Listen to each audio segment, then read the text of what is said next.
but a lot of people, that's their story. Good times, Noodle salad.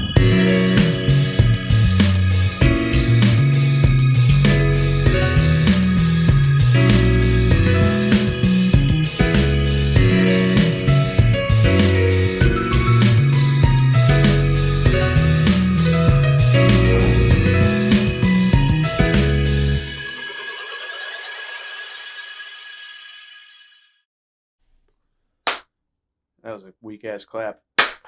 Make it clap. It's so close. Yeah, I have it on a different. Oh, you have it on a different setting? Yeah, I have it on a different setting. That way when you do the cuts, it'll look a little cleaner. Well, yeah, I got it on 1440, but the 1440 I haven't resolution. used this notebook since we started, so Okay. I'm gonna move it. Yeah, cool. The 1440 resolution on this camera only has a wide view, Okay. so which is like the full fisheye lens. Oh, and that's I what I'm see. going to shoot in, so I can zoom in and then we lose less quality. Yes. Right.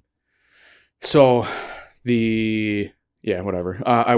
Where it was on medium, like a medium view, but it's only 1080. And then if I'm cutting left, right, and center out of a single view, we lose so much quality. Like our video quality is like fucking 720. Honestly, eventually I want to get dedicated cameras. Yeah, like I'm dedicated thinking, Chris, dedicated Matt, and then like a wide angle lens. We can keep that for the third shot. But I know I've been watching a lot of videos, and Sony is like where it's at. I've been watching some I watch a lot of videos on like what bigger podcasts use. Yeah, there's a couple podcasts that are like really open. They talk about like building their sets and what cameras they use and stuff like that. And Sony has just an impeccable line of cameras that are because these people, you see these videos, like some of these podcasts, like the you don't realize it, but the videos are fantastic. Not just like good quality, but you know that they're using high end stuff, and they're using like.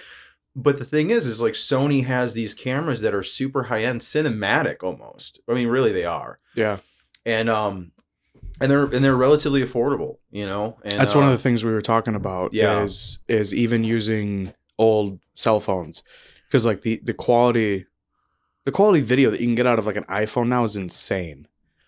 Yeah, it's insane.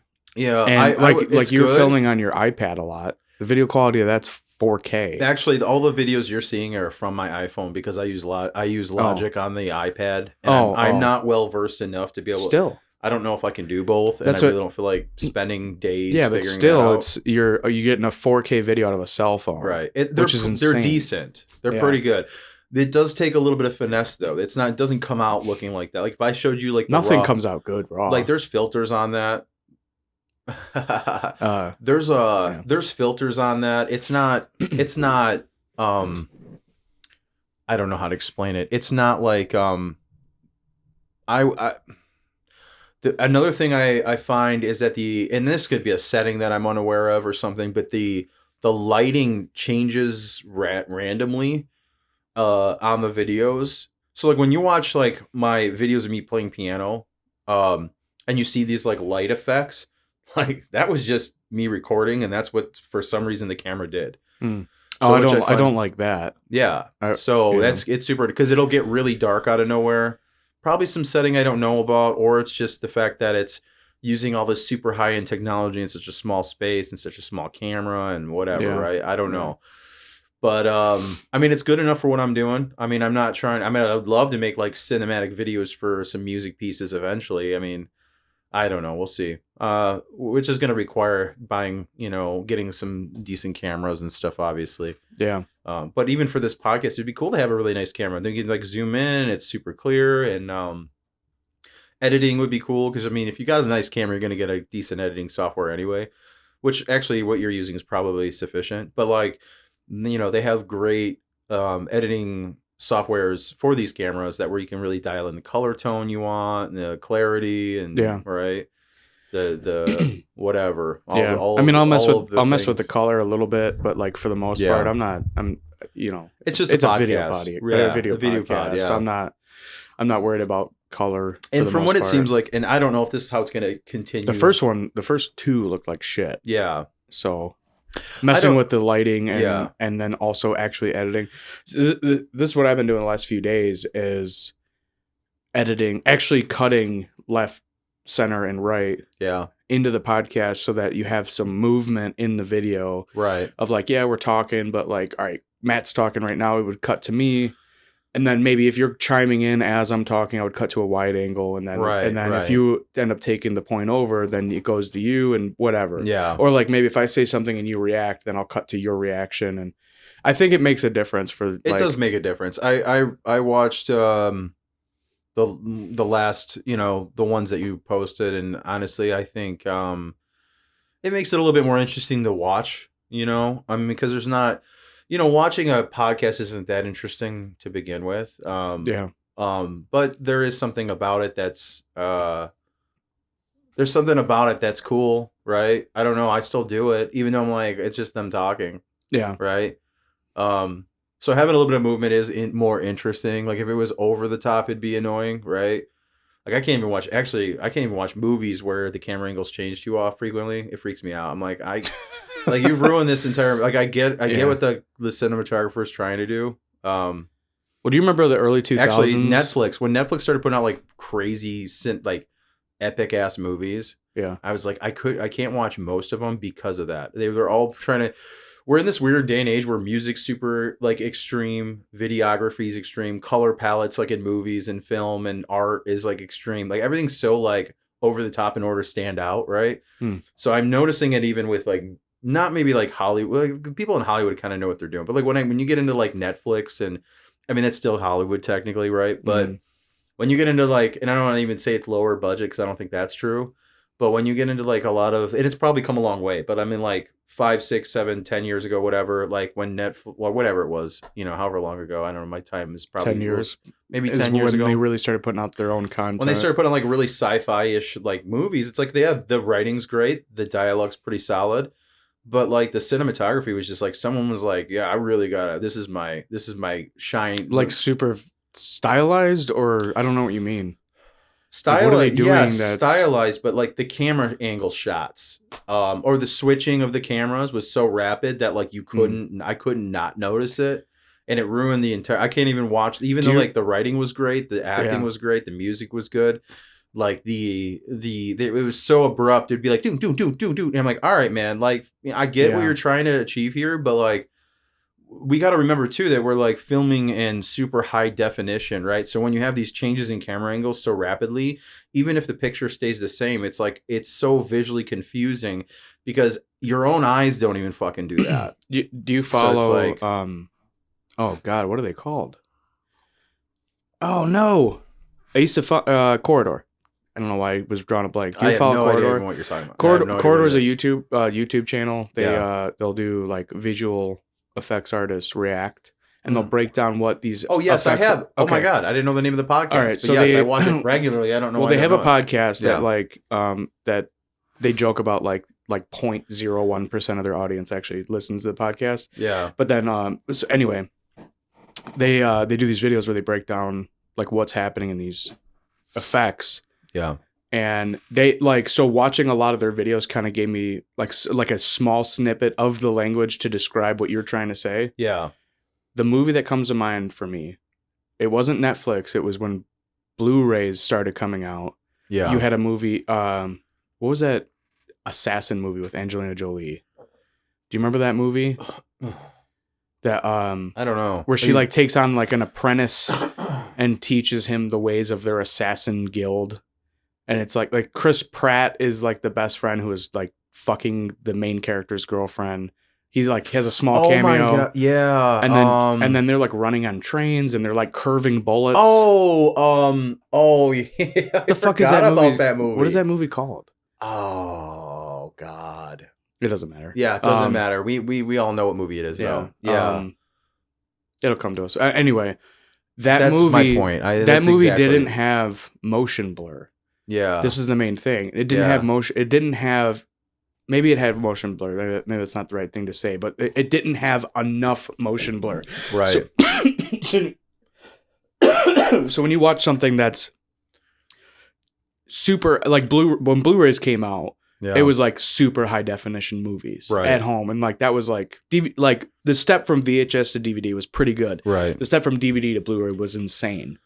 Yes. And then you have this And there's movie also, like, where yeah. you have all these action shots, things are moving, the camera's turning, Yeah. characters are running and dodging and whatever and doing all Yeah. these like action, like typical action stunts, and it's overwhelming because Yes. everything is perfectly in focus. Yeah. Where like your eyes, if you look from my left ear to my right ear, Yeah. everything in between those two focal points is gonna blur. Yeah, there's definitely some milliseconds there where it's like you don't know what the fuck's going on. Like if I your just brain fills it in. even if I just look from you to like a picture right next to you, it's like You're filling Yeah, in the blank between your focal point on me and your focal point on Exactly. the picture. yeah. Which like that movie, like Maybe that's those specifically- early high yeah. definition movies didn't do that. And maybe that's what I it mean. was nauseating. Yeah, I think that's actually what I'm talking about. Yeah, it's Because motion blur. Yeah, I think I think that's a big part of it. Lack because, of motion blur. But even the cut scenes where it's like cut and then it's like it's annoying because they did this for a while on Netflix movies where like it'd be a cut it'd be the same scene, it'd be a cut scene just to a different camera angle of the same scene, but however they did it was just I want to say it didn't flow. It was just there was no transition, so it was just like blop, blop, blop, blop, blop, blop, blop, blop, blop, and you're like it's like you've blinked and was the harsh cutting a mode of storytelling, like to increase the energy in the scene? That I don't recall. Like, do you remember? But I noticed it with a lot of movies at that time. Like everybody was, there was like a stylized thing that everybody was trying to copy, and I'm not sure what movie. I don't know much about enough about film in that regard to be like, oh, it's because this movie came out and everybody was trying to copy it. Well, the Bourne movies, the Jason Bourne movies. Yeah, maybe that's kind of what they were mimicking. Spearheaded an entire style of like handheld cameras, shaky cameras, harsh cutting. Yeah, like you have it, but if it works, the style, works. Yeah. The style serves a massive purpose. It pushes the story and makes sure I'm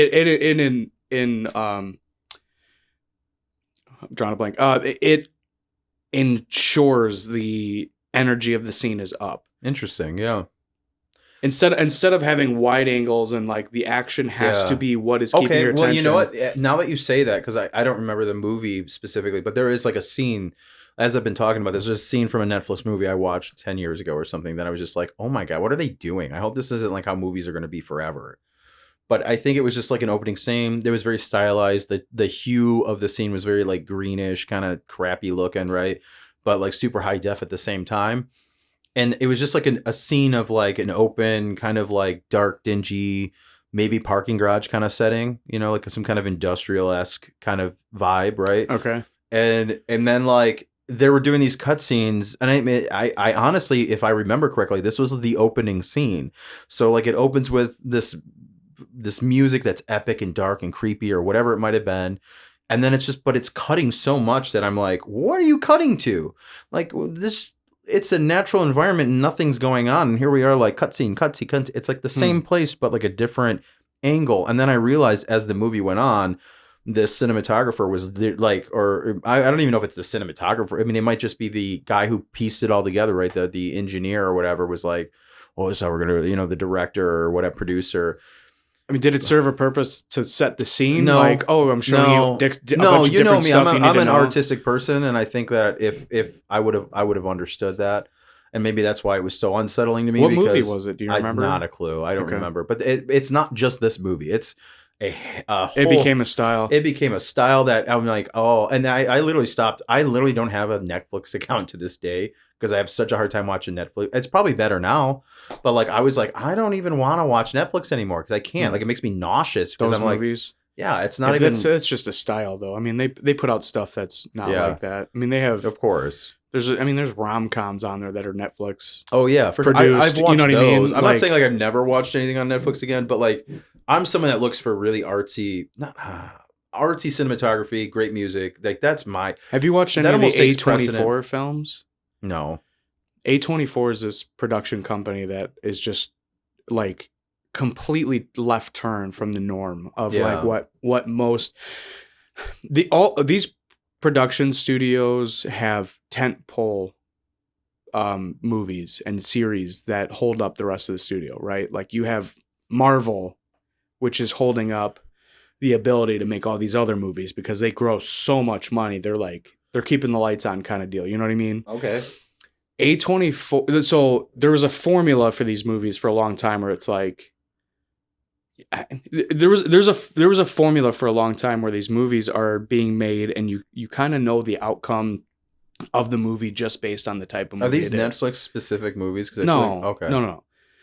These for probably 10 years, every action movie you could kind of expect what was going to happen. Right. There's especially with like during the predictability. the heyday of the Marvel movies coming out, the Yeah. MCU. It's like you have a pretty good understanding like what's going to happen from Sure. the word go. Right. And A24 is this production company that makes these movies that are just so different than what's the norm. It's like It's they're refreshing. they're becoming huge because How have I never heard of this? so A24 came out, like one of the movies they came out with was The Whale with Brendan. Oh yeah, okay. Okay, Fraser. so I didn't know. I'm not familiar with the production company, Yeah. but I mean obviously they're making big movies. But so that movie's Yeah. super stylized. Like Right. that movie's gray. Yeah. That movie is in standard def. Yeah. It's in that aspect ratio of like Yeah. I don't know what's it. So like 4:3 or like 16:9 or whatever. That's what comes to mind when I think of aspect ratios. I don't know what to call Right. like the standard def aspect ratio, but that's what the movie's in. And the movie is just a ride of like it's a roller coaster of self-destruction and trauma. Right. And it like when you finish that movie, you're not happy, Right. but you're like, that felt important. I don't know why. Right. I don't know why, but it seemed like an important movie when I watched it. And like, I did watch that movie. I agree with that. and it touches on so many topics: homosexuality, obesity, trauma, Yeah. self-care, depression, anxiety, Right. health. I mean, like it touches on so much stuff that's Yeah, like, it's a lot packed into one movie. yeah, and it's heavy. had a hard- man. Religion's a yeah. huge theme in that. I had a one. hard time in that. I actually had a hard time watching that movie. I just find it like it was really good. The reason I had a hard time with it is my brain's very artistic, in a weird way. Like I like more metaphorical, poetic kind of experiences, no matter whether it's music, poetry, whatever. Right, movies. I like there to be like some kind of undertone. So or that movie was too on the nose. too for on you? the nose, dude. Everything about it was like, yeah, But that's I get the it. point. I know. You know. I'm not saying there's anything wrong with it. It just Yeah. like was not. It's not a movie I would go back and rewatch because I'd be excited to watch it, and there's nothing exciting about that movie because it is extremely well done in what it's supposed to be, but it's also like, I feel like it was created in a way. I have a weird brain, so like I need like to stimulate it takes very specific. Not even when I say specific, it takes like. Oh my god. You ever I don't know, hear something or a piece of music or It is so fucking strong. How strong is yours? it's pretty strong. Oh, man, sorry. I'm not trying to derail you, but I took Yeah. a sip and my nipples got hard like a turkey fucking thermometer. It was just like bow bow. Like that was so Yeah. strong. I don't know if you ever like listen to music, like a piece of music or watched a movie and there's something about it that like sparks some kind of an like I don't want to say like a religious experience, but there's something in it that really like is enticing. You can't put your finger Immediately on I it. have two songs in mind. Song or movie, either way. Song. I Okay. immediately have two All right, songs we'll in mind. share that and I'll explain what I mean. Loon by Periphery. Okay, interesting. Loon by Periphery. It's this. Can you hum it like just a little bit? I gotta remember which one that is because I'm a huge Periphery fan, but I don't remember which track that is. It's an older track. It's a large. It came out in 2016. Yeah. It's a large sound, big harmonies. Yeah. Sounds huge for a progressive metal band. It's a huge sound. Yeah. And it's an epic that's a linear structure Yeah. where basically they're like it's this love story kind of like the vibe that I get from it. I don't the vibe that I get from that song is like a love story that's like in the realm of refocusing and like trying to like get things to work. But and you're and putting feeling effort that in. though. But you're And feeling dude, that. the first time I listened to that Yeah. song, I was sitting in my truck at work in Yeah. between work orders, and Yeah. it made me fucking cry. Like I Right. had to take a few minutes. Like I had a big, nice quality Sennheiser Yeah. over the ear headphones. Yeah. So you have the tick a little bit. You've And got when I listened to that song, I had to like go hide for a few minutes to Yeah. like resettle yeah. myself to be like, damn, like that was holy shit. See, that's what I aspire to. And then- honestly. But And that's- then now that I'm a dad, Isn't She Lovely makes me cry every time. Isn't she lovely? Isn't she lovely? Yeah, Stevie Wonder? You think about my daughter, it makes me cry every time. Oh. Yeah, Things about me makes me cry every time. Talking about it almost made me cry. I mean, I'm feeling emotions, so I'm getting teary-eyed, which is weird because I love that song, but I never would associate that song with like having a daughter. That's what it's about. Even if that's what it's about, There's I've literally never, baby sounds in the beginning of the song. I understand that, but like I'm a music guy, so like the lyrics are great and like what it's about's great, Yeah. but like musically, Stevie Wonder is a genius. So It's annoying how good he is. It's like yeah. I'll take if I don't know what to put on and I'm like I want to listen to something that's interesting musically. It's not like typical the 4 major chords. Yeah. I'll put on Stevie Wonder, What's or weird- the more Yeah. modern version of that is Jacob Collier, who's Yeah. incredible. Jacob Collier is interesting. He There's is something incredible. I mean, so- he makes choices that are just You know what's crazy? I was just talking to my mom. I literally just had this conversation about this guy with mom. yeah. I don't know why. I can't remember the context, to be honest with you. But I think it was just talking about music in general. And I was like, there's so much stuff that like, I was like, there's so many things that so many people are doing that's so inspirational for me as a musician and someone who's aspiring to be a composer, and maybe hopefully one day score films, which I know is a huge, like, it's a huge goal. It's a big deal. And it's going to be extremely hard to get there. But I brought him up and I go, and I don't know that he's scoring that kind. I don't think he has to. I think he just put out a YouTube video and make millions of dollars, right? The guy's such a genius that just him talking about music, it's like people are like, oh yeah, let me jot that down. People are, I mean, They're taking notes because he's the guy. Oh, sorry about that. The guy is he's otherworldly when it comes to music. It's incredible, and I think I'll be honest with you. I think you and I both have that knack, but we also like know that we have to come to reality.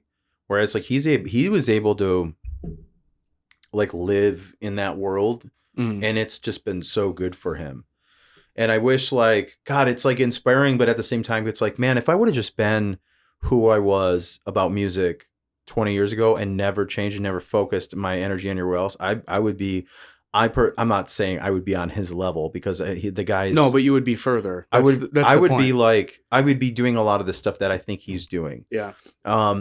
Because I've been obsessed with, I mean, like bizarrely obsessed with music. That's a conversation that Paige and I just had about not about music, Yeah. but about commitment.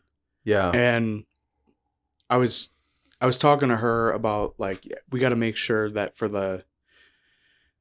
I was like I got to talk to Chris about like making sure that the work for the podcast is evenly distributed. Even though I love the work, I'm like I don't want to get to a place where I'm overwhelmed or resentful. Definitely want to not be resentful because there's no reason to be, right? Yeah. I love what I'm doing, but also like I have a limited amount of time, so it's like making shorts, editing the videos, and doing the podcast. It's like, God damn, like, it's a lot to it, right? Right. And I said like I need to make sure that like resentment is not even in the equation because we started this 8 years ago and stopped and restarted 8 years later, and now and like we talk about in hindsight, like God, what if?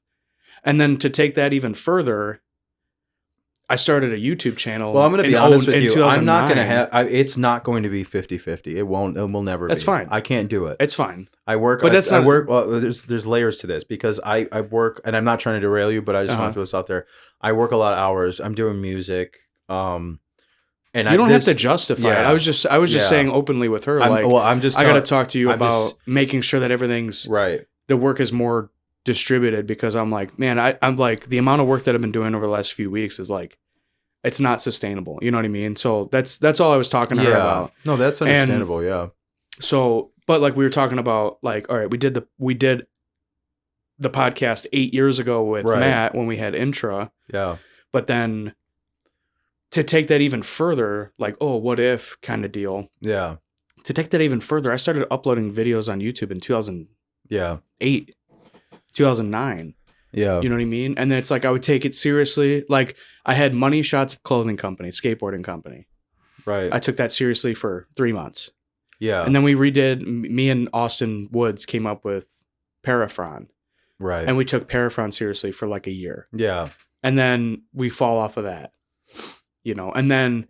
Well, because it's a lot of work. It's a ton of work. Yeah. It's a ton of work. And to get it, and to like, and in my mind, when I was starting these YouTube channels, I wanted to have a company of skateboarders who were like all committed to the artwork. And what I should have done is commit to what I wanted to do. Yeah. And if people wanted to be involved in it, sick. And if not, I'll find people who want to be involved in it. You know what I mean? That's what I should have done. And there was such a sick generation of skateboarders from Oakland County that were putting out content all the time. And like, I mean, they had a show, like me and my super were just talking about this. Yeah. One of the kids that I grew up skateboarding with had a showing of his part at the theater in Holly. They made an event out of it. Like he recorded his part and then what? He recorded a skateboarding part. Oh, I see. Like a 10-minute skateboarding part. Yeah. And they made an event out of it. Like he went through, like he had a showing at the Holly Theater. Yeah. Which, like, how sick is that? You know what I mean? Right. And like, so instead of surrounding myself with creators that like wanted to commit to it, I was with a bunch of stoners who like were half in, half out, didn't really care. But then all the effort I would put into the channel, they would like boast about like, oh, we have a channel. And I'd be like, motherfucker, I have a channel. Right. You're not doing anything other than being in the videos when we're hanging out. Well, I'll be honest with you.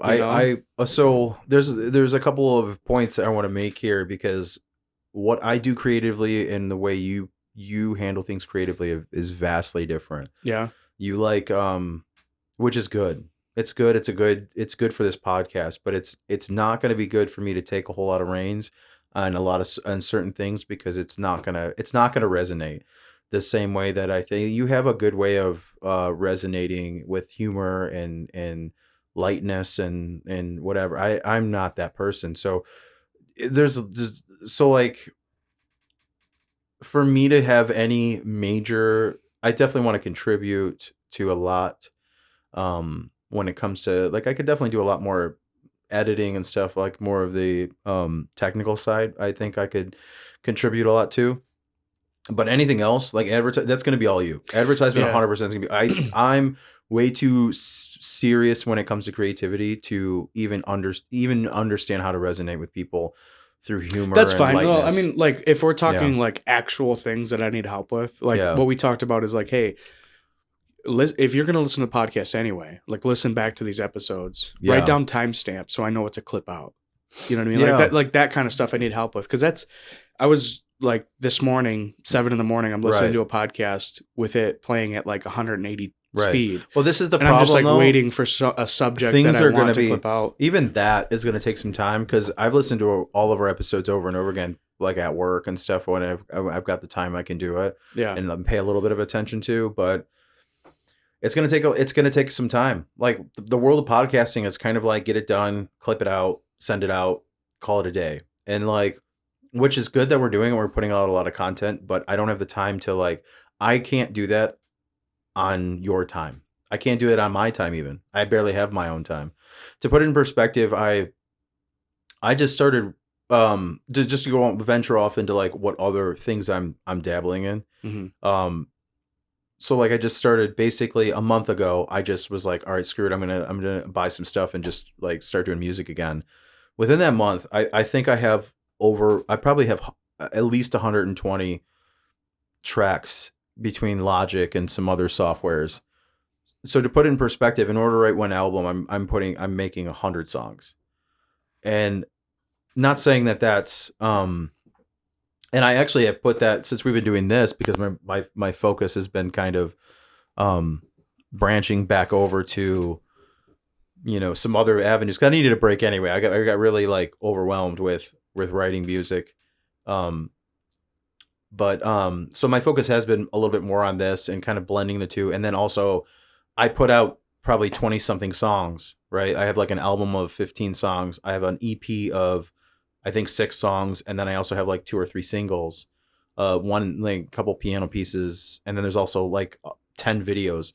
Like that alone is like I'm talking like I think I haven't slept more than 3 hours in the last month. Like a night. So I think now that it's kind of calmed down and I'm just going to advertise the things I have put out, I'm still technically working on another album, a better album, because really the first thing I put out was more or less like, oh, this is fun. And then I was like, this is really good. And then my brain started working. I'm like, well, I have some really big ideas. Those big ideas take 10 times longer to do. Yeah. Way more work. Like, for example, I have like 30 pieces of just piano, right, that have been recorded. And then I also have, and this is like separate from what I was already talking about. So this is even added to that. I've got probably 20, 30 pieces of just piano pieces that I'm like, oh, this is cool. I should record this. And then I'll make a small video, but it's not a song yet. Right. Yeah. And then like, what I started doing last night, like I didn't get home till 6 a.m. or something. And then like I spent an hour or 5 a.m. And then I spent an hour. Oh no, it was later than that. Probably like 6:30. But I spent about an hour before bed. I'm like, all right, well, I'm now making percussive tracks to get some ideas for songs too, because I would like the next album I put out to be a lot more percussive and way more epic and fun, right? Something you can, because the trick is going to be on my end of things when it comes to the music stuff, and not to keep going on about this, and I'm not going to go too far into this, but my goal is like I'm composing music, and a lot of the music I compose is like really meant for like sync licensing kind of shit where cool, this would be great in this scene of a movie. Well, that doesn't resonate with people when they just hear your shit. They're like, I don't get it. Like, Yeah. to some extent they'll get it, but it's like, it's not something you're going to go back and listen to again. So what I'm doing is I'm actually like, I got a good idea. I'm going to like start developing some really cool percussive tracks that I can build off of and write some solid epic songs around. So that way, when I do put out my next album, which is going to be a big deal. The album I'm also already working on plans of the following album, but it's going to be expensive. It's going to cost money. It's going to be a lot of work. It's going to require a lot more than what I'm doing now.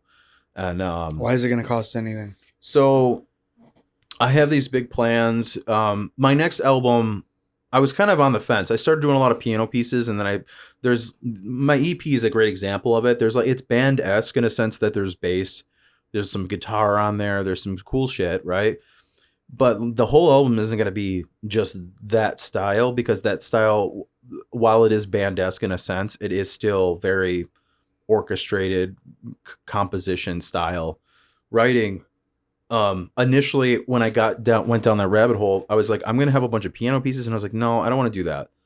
I'm going to have that maybe as interludes throughout the album. It's going to be a very long album. This next album is going to be a very long album of a lot of different things. So I want like a very well-crafted piano piece. And then I want a banger, right? Something that's got some, badass, even EDM style drums on it. Something that like resonates to like modern music, because I like that shit too. And, so it's going to be this interesting dichotomy of both sides of like classical style, neoclassical, and then just bangers, just stuff that like, dude, this is insane. You still have, why is it going to cost money? I don't Not that. The album after that is going to, because and the reason my idea was going to be this particular album next, but the amount of work that's going to have to go into it's going to take years to write the follow up, and I'm going to put some stuff out in between that. But the big deal, I've already got it kind of like, I'm talking about having like session musicians for specific things, like string players, horn players. I want to get some operatic singers. I don't want to put out an opera style album, but I have like a very specific, I want to do this kind of dark, epic kind of real live, everything about it being sort of live album of like all the things you hear in soundtracks that are kind of like they're engineered, a lot of it. Like it's recorded, but it's engineered. It's like someone went down, like a lot of the stuff you hear in movies is like, all right, well, this is what I created, right? And they usually create it on some sort of software, right? And then they transpose that, they'll score it out and they'll transpose it and they'll get an orchestra to do some like the more, you know, like the string parts, right? That's kind of how it works nowadays. You write a piece of music, you MIDI roll it, you score it out. And if you're a successful composer like Hans Zimmer or whoever, right? Ramen, you know, whatever. They're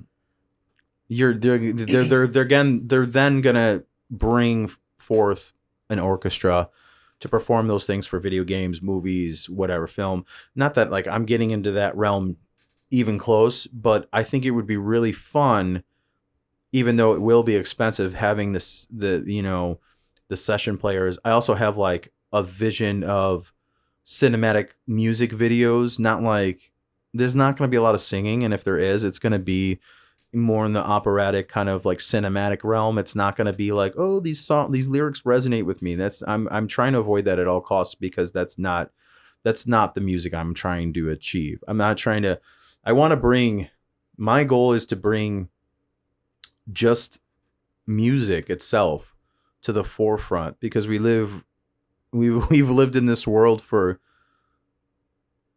I don't know how long, where music has been solely the music of a song has been solely the delivery device for the lyrics and the singing. I don't like that. I like it, obviously. I grew up in it, but I'm saying like I don't want to do that. I would like to create. I want to somehow connect with people without the words. I would like some kind of intuitive, like, oh man, this makes me sad. Oh man, this makes me angry. You know, without it being too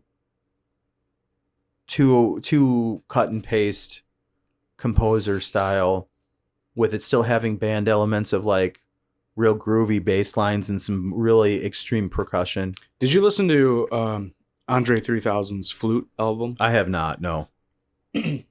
It's excellent. Yeah. And I think we kind of talked about it. The first time I listened to that album, I was like, I want to listen to something while I clean the house, and I threw his album on. Yeah, it was perfect for that. It was absolutely perfect for that. I mean, not a lot of people have the.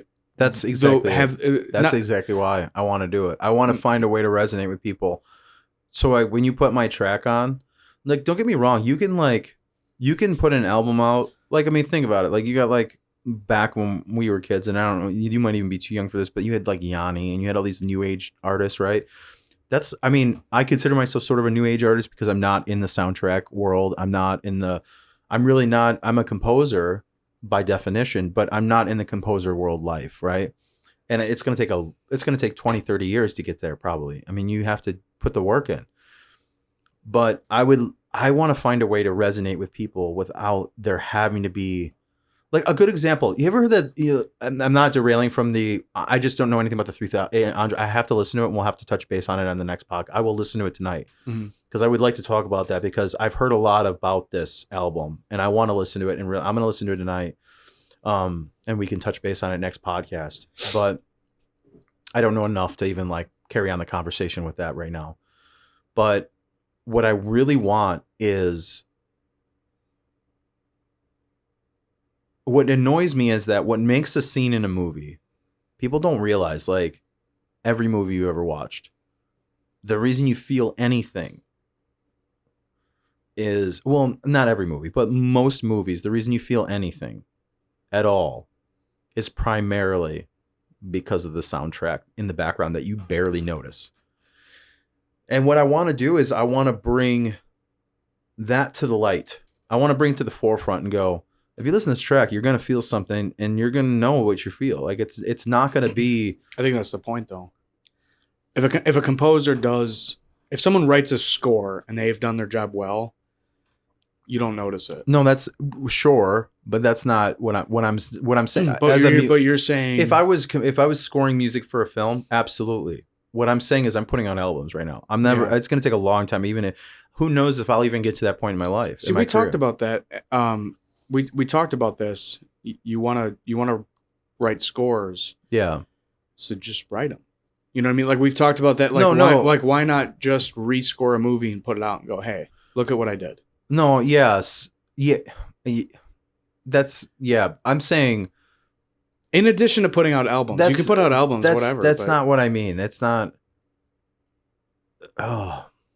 Well, you just said it's going to take you years before you can do that. No. As a professional. Yes, that's what I'm saying. Yeah. Well, of course. I want to do it I would love to do it professionally. But the best way to get into doing anything professionally is to already be doing it.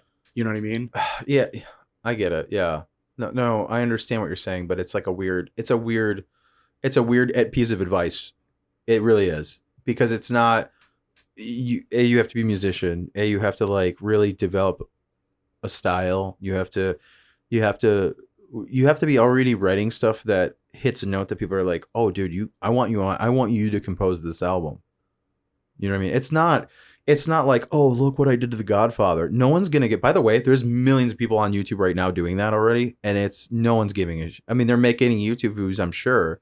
Musicians are following them. It's interesting to some extent. I don't like it because the reason I want to get into that is because I'm such a fan of the soundtracks already that I wouldn't do that. I can't take Dances with Wolves and redo the score. Are you kidding me? I don't give a shit about that movie. I give a shit about that score. I really do. Interstellar, great movie. The score is the music in that movie makes that movie, in my opinion. Honestly, I don't understand your objection to this. I don't get it. I don't get it why you're like frustrated with me saying like, why don't you just? I'm not frustrated. I'm just saying, like, I don't understand. I think there's a disconnect here, because you're like, well, just do it. No, what I'm saying is down the road professionally, I'd like to be able to do those things. I'm not saying like I need to do it now. But with anything, the quicker that you actually get started. If you get started, I mean, it doesn't matter what you're scoring. You could fucking take a documentary and do the score. But like, I think if you showed people what you can okay, so how about this? What's one why of your, not do what's it? What's one of your favorite bands with the favorite, like one of the best drumming? Tool. Okay, so why haven't you put out an entire Tool album with you drumming over it? Because it's crazy, right? No, it's crazy. No, it's not. That's how there's tons of drummers who put out covers to get their name out there, and now a lot of those guys are getting picked up by bands who lose their drummers. No, I get that. I'm not saying it's a bad thing. And I know who you're talking, specifically a couple of channels for sure that I follow. I love those guys. Yeah. I'm not saying that. I'm saying, why haven't you put out an album with you drumming and just hand it out to your friends? Go, hey, this is my interpretation of this album. Because no one's going to give. That's a waste of, dude, the amount of work you would have to put into it for no result. And people go, why would you just drum over someone else's shit? Yeah, but we also we talked about a different version of this idea, and you were shutting it down, like going like, no, that's fucking dumb. I'm not doing that. No, that's not what I said. Well, essentially, that was the gist. Was like, I'm not doing that. I don't like it. It's stupid. But like, because I like, if you take The Godfather, a scene from The Godfather has an amazing score in it. Why would I want to botch that? That's not the point. But all right, but because the idea was, it's a bad idea. It's not a bad idea. From a musician who wants to end up in that career, it's a terrible idea. I'm not saying it doesn't have to be The Godfather. Don't fixate on. It's not the point. But okay, you were missing the point. What the I was point is, and I'm not trying to get heated here. I'm not frustrated with you. As a musician, I'm putting out music as a musician. My end goal is to I would love to get in writing, basically making scenes in film more epic, more sad, more expressive, right? That's all I'm saying.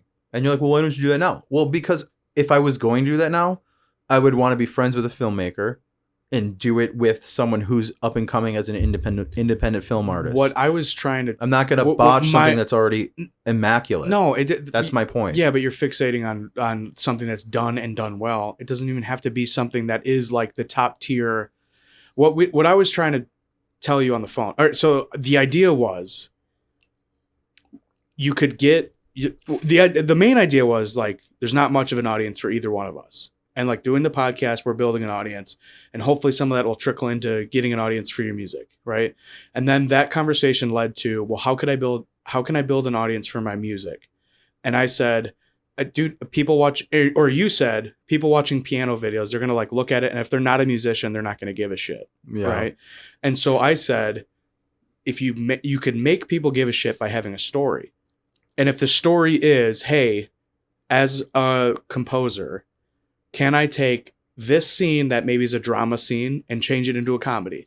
Or can I take Okay, so I didn't describe to you why I didn't mean to shut down the idea. I'll explain what the problem with that is that as someone who's writing music in general, there's a level of mysteriousness, there's a level of setting below the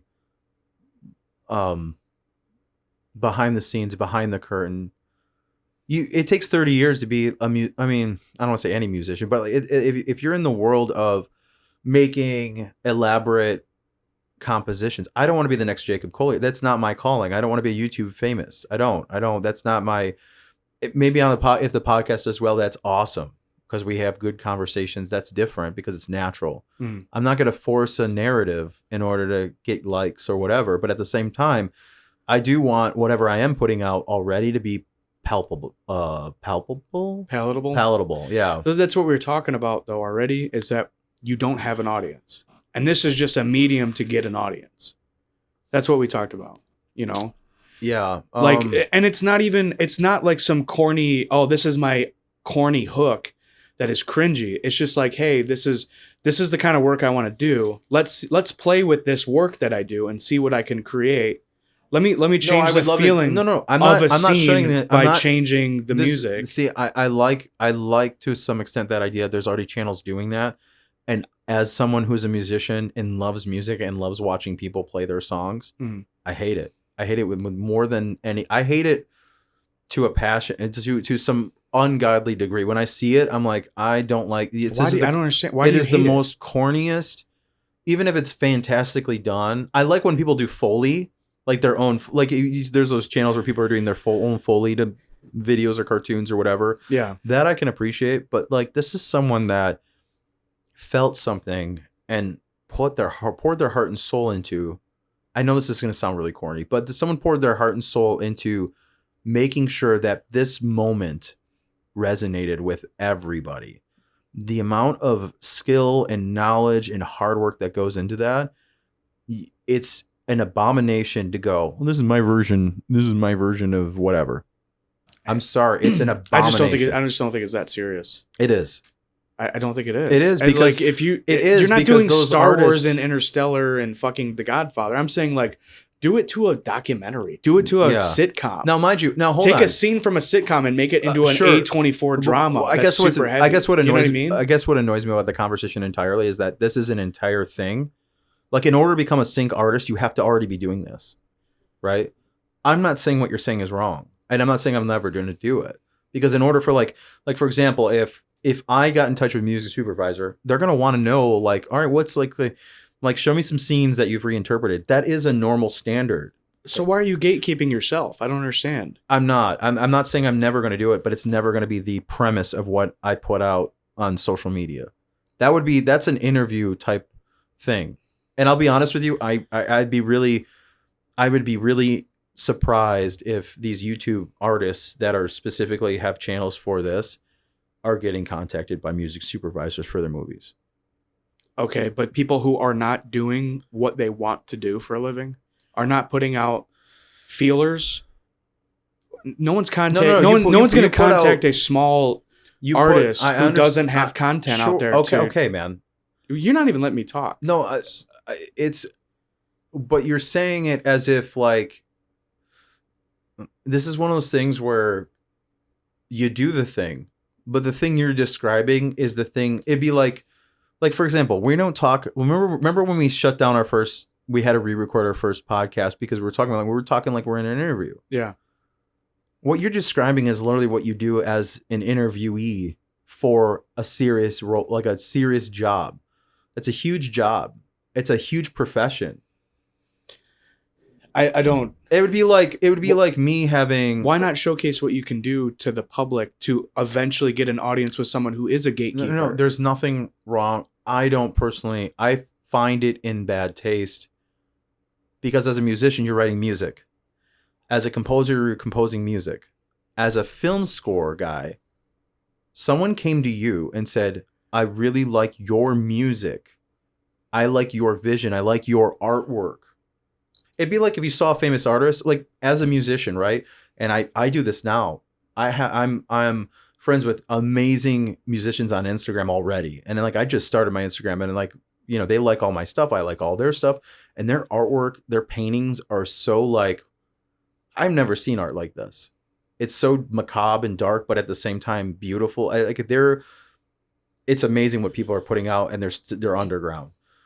And those people, it's like, if I had the opportunity to be like, hey, like I would love for you to make me an art piece. I'll pay you whatever you want, right? So I can use it for my album, just to showcase your work. Like, I would do that. I'm trying to relate it to what. But you wouldn't contact somebody who put an album cover that they did the painting for on their Instagram? Like if they're like, hey, I'm gonna paint this artist's album. This is me doing it. Like you wouldn't want to see that content.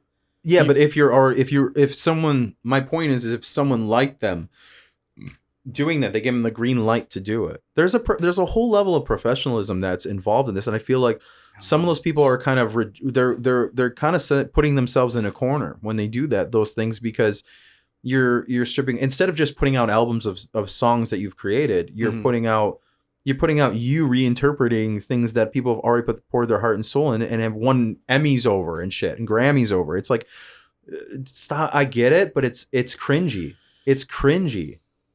I don't know. Okay, would you? I just don't. I don't see it as cringy. I see it as putting out, like showcasing your abilities. I know, but we just have different ways of thinking about things. Like, for example, one of your favorite bands, right? Say you were a visual artist and you have one of your favorite bands, and you're like, and you post it, like, imagine how cringy it would be. Like Tool, right? Alex Gray does has done a lot of their artwork. Imagine if you were like, well, you know, Alex Gray's great and everything, but like, here's my interpretation of the of the 10,000 Days. People do album. That constantly, and that's how they build an also audience. hate that too. I don't know. As an artist and a creator, if I poured my heart and if I've been doing this 30 years and I have poured my heart, I mean, I guess that there's an emotional connect there where my passion goes. That's insane that you like. I get what you're saying logically. Sure, the cerebral brain says that makes sense. Yeah, but there is an entire. I just see this as trying to get an audience with people that want to see what you're doing. Sure. And if you think that's corny, then don't do it. Yeah, but I don't think I don't see it as corny though. I see it as showcasing your abilities. Yeah, but I'm showcasing and building an audience. Okay, sure, but I'm showcasing my abilities by putting out music. And the whole point is I'm a musician, right? Sure. And I'm composing music. Sure, but people resonate with stories on social media, and there's not a story where it's just okay. So that I was going to get to that too.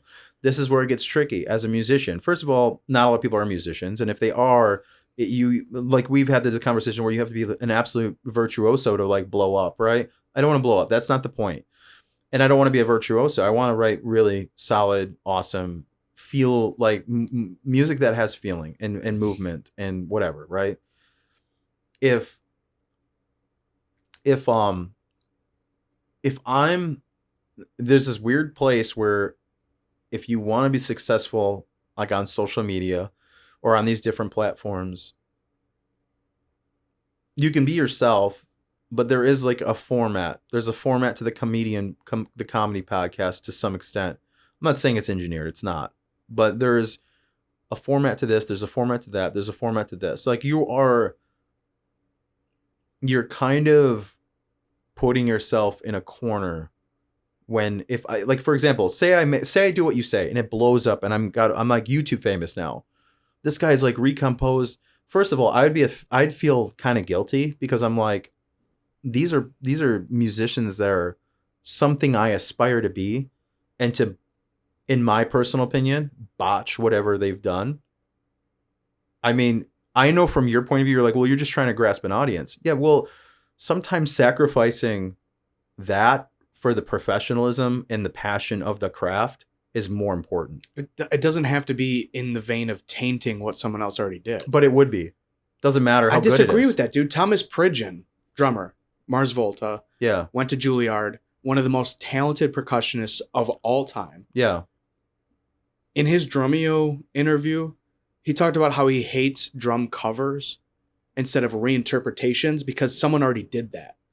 But he wants to see drummers reinterpret a song, and he loves that. Yeah, yeah. And he said he follows guys that reinterpret stuff. Yeah. Because he loves seeing a different perspective of his own songs. I agree with that. So I think doing the musical. I mean, he's like but you're talking apples and oranges here. It's in the same. It's in the same. Yeah, sure. It's rock and roll, man. But like he also went to Juilliard. He's a peak musician. He's living being a musician. Okay. Right. And this guy who went to Juilliard is saying, hey, I already recorded what I did. Don't record what I did. Yes. Reinterpret what I did. No, I agree with that. And dude, I agree with that. I'm saying what I'm saying is that I think people would appreciate it. I think if you took so I don't know any I don't know any guys that do scores. You have some friends that are or that have become actors. Imagine if your friend came to you and said, "Hey, look," and maybe you're going to have a totally this might not even land, but whatever. Imagine your friend came to you and was like, "Hey, look, man, like me and my buddies, right, my acting friends, decided to remake, I don't know, what's a classic, a cult classic. We decided to make a complete reinterpretation of a movie. Okay. A huge movie. Cool idea, right? Now say they become super popular because of that idea. You don't think for a second that that's going to bottleneck their careers in the future? Otherwise, why aren't they doing it? You could have you have a friend specifically that I'm thinking of that why hasn't he done that already? That's literally like before you're actually in anything, your reel is you reading scenes that have been done a million times. I know that. But I don't understand what you're saying. It's hard to explain, I guess. I mean, like redoing an entire movie, sure, that's weird. Yeah. But if you took if one of my friends took, hey, I'm gonna redo this scene. That's a huge scene. I mean, actors do that constantly. That's the way they showcase their skill in an interview. But name they also famous create a actor reel that has a YouTube channel that's like, hey, this is my interpretation of Reservoir Dogs. Every single actor who gets started and they have auditions. Has a YouTube so that they can post reels. Every single one of them. They have to be able to showcase their abilities. I think but they're also not composing what's written. They're composing how they emote and how they they're composing the performance, but they're not composing the content. Yeah. I don't know. It's a weird comparison. I guess to put it in, maybe because I've already dabbled with this. Like I've already watched videos of people doing this. And I've already been part of groups, like not long term, but like in the last month or two, like I've definitely been on like in groups that do this specifically, like on websites, right? In order to get sync licensing. And it's super cringy. It's terrible.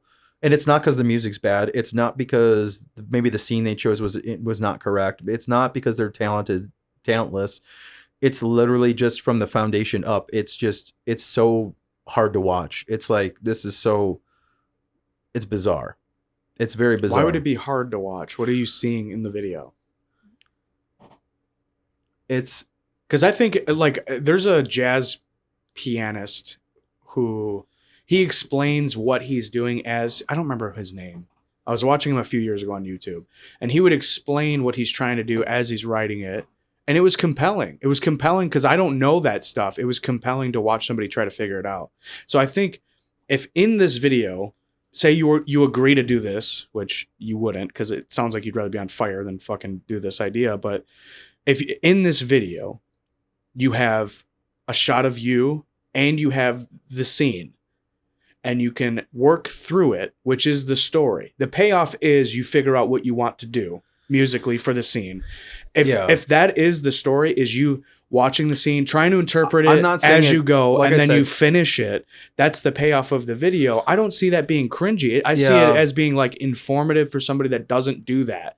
For somebody that doesn't write music or maybe doesn't understand music in that way, to see somebody figure it out as they go, it would be compelling. It would be a compelling story. I agree, but like I said, that's not.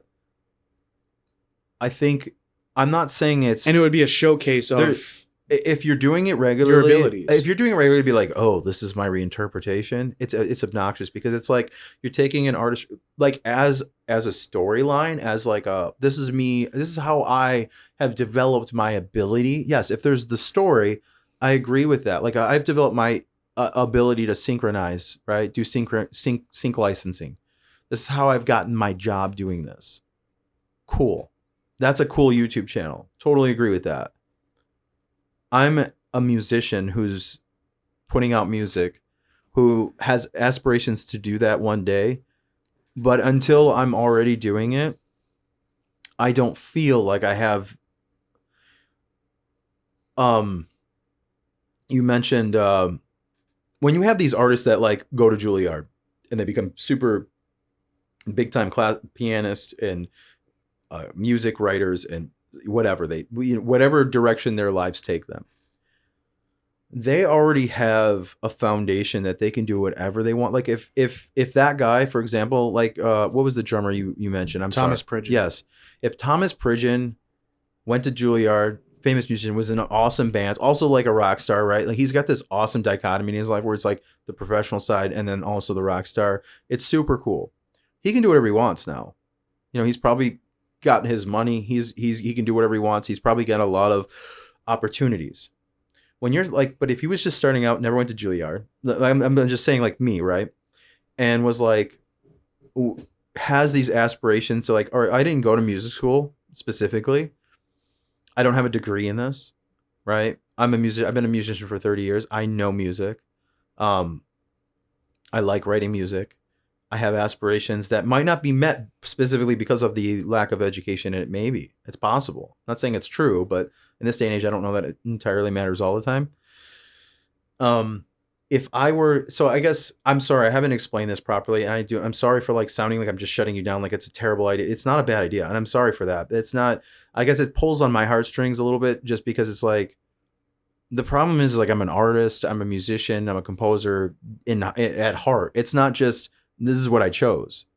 It's not like I'm a guy who's like, hey, I picked up a piano and it's like, I'd like to do this one day. So I'm going to start a YouTube channel to like showcase, you know, and so people can watch me learn and develop into this person. And maybe I'll get a job doing it one day. And then if not, I'll be YouTube famous and who cares?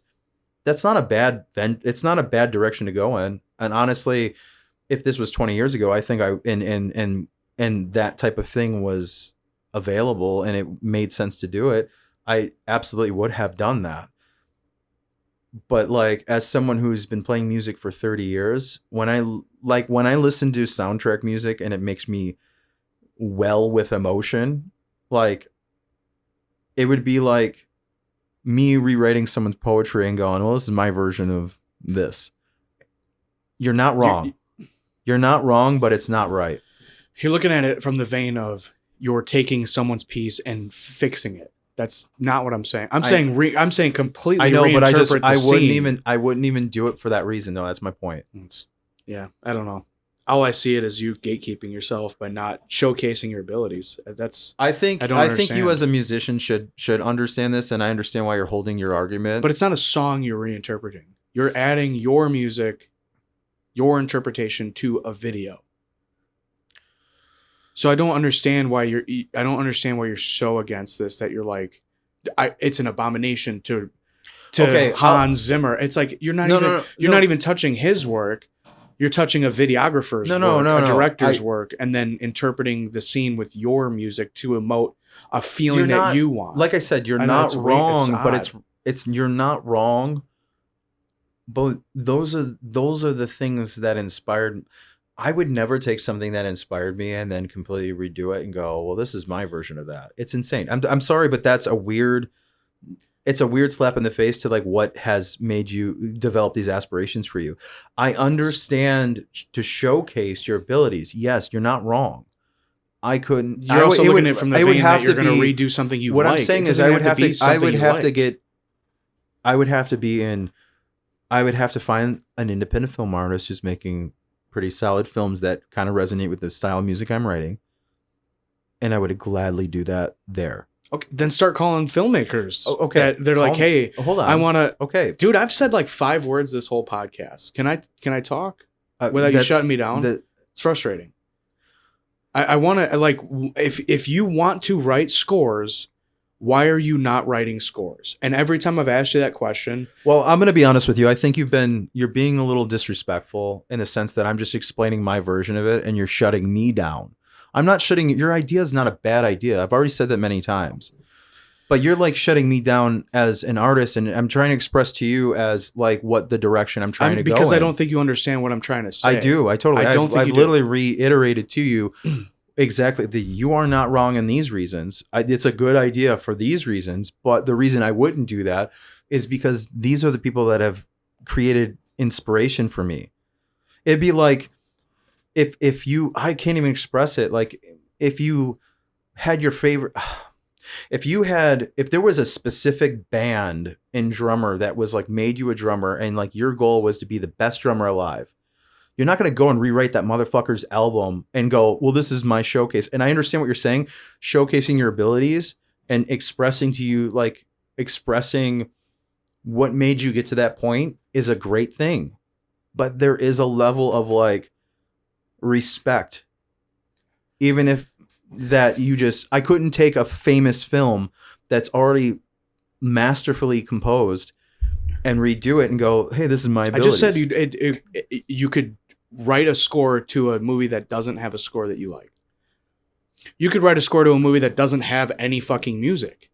You could take public domain movies or TV scenes and write a score to it. I mean, we've talked about all that, but I'm not shutting it. Shutting it down. I'm shutting it down from the sense that there's a million people doing that, and it's not the same. It's not. There's a million people doing everything.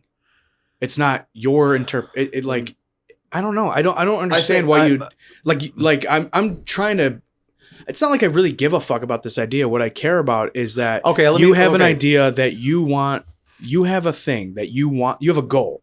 You have a thing that you want to do with your time for a living. And to be able to do that, you need to build an audience because people don't know who you are. Let's just stop with that. I've been on these sites that these people do this. It's literally like there is a entire website for people to synchronize music to showcase their abilities. This is not an unheard of thing. Why it's a bad idea. I'm speaking it from an artist perspective to you. That's not the only reason it's a bad idea. For me, it's a bad idea from my perspective because when you go to those sites, it's a fucking dime a dozen. There's 30 million people across the entire world doing the exact same thing, making the exact same noises. Everybody is trying to sound like Hans Zimmer. Everybody's trying to sound like Ramen from who did Game of Thrones soundtrack. Everybody is doing the exact same thing because they think that's the way to do it.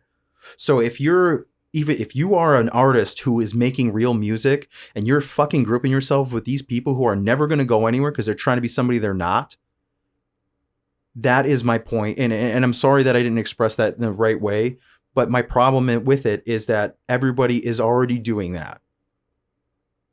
It's not a bad idea.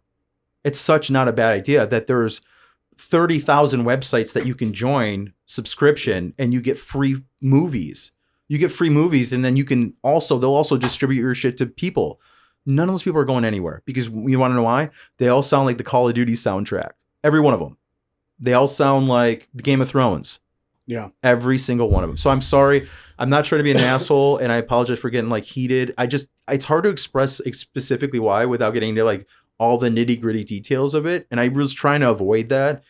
And so I'm not shutting your idea down. It's a brilliant idea. It's such a brilliant idea that, like I said, there's endless websites and forums and groups and associations. Okay, so all right.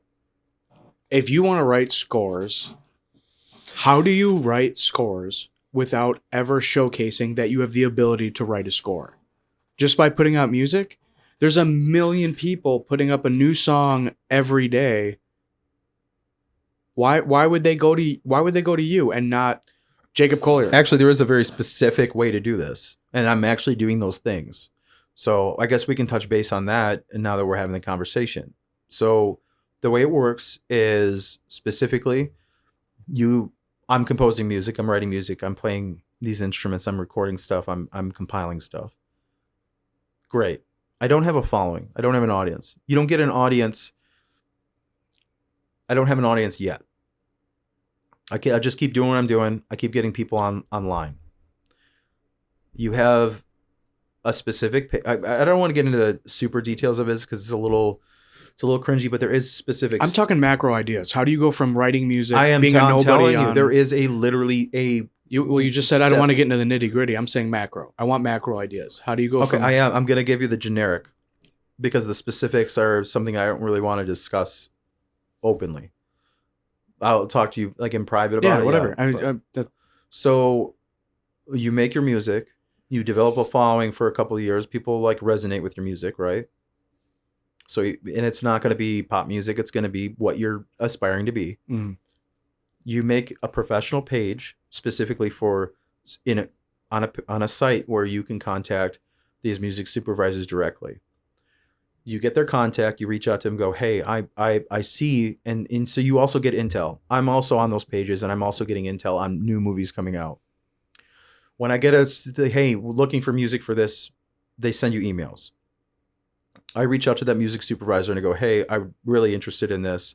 Here's what I've put out musically. I don't know if it's going to resonate with what you're producing, but cool. So what it boils down to is contacting. So now what you're saying, gatekeepers at these music studios. So then what you do is then what you're describing.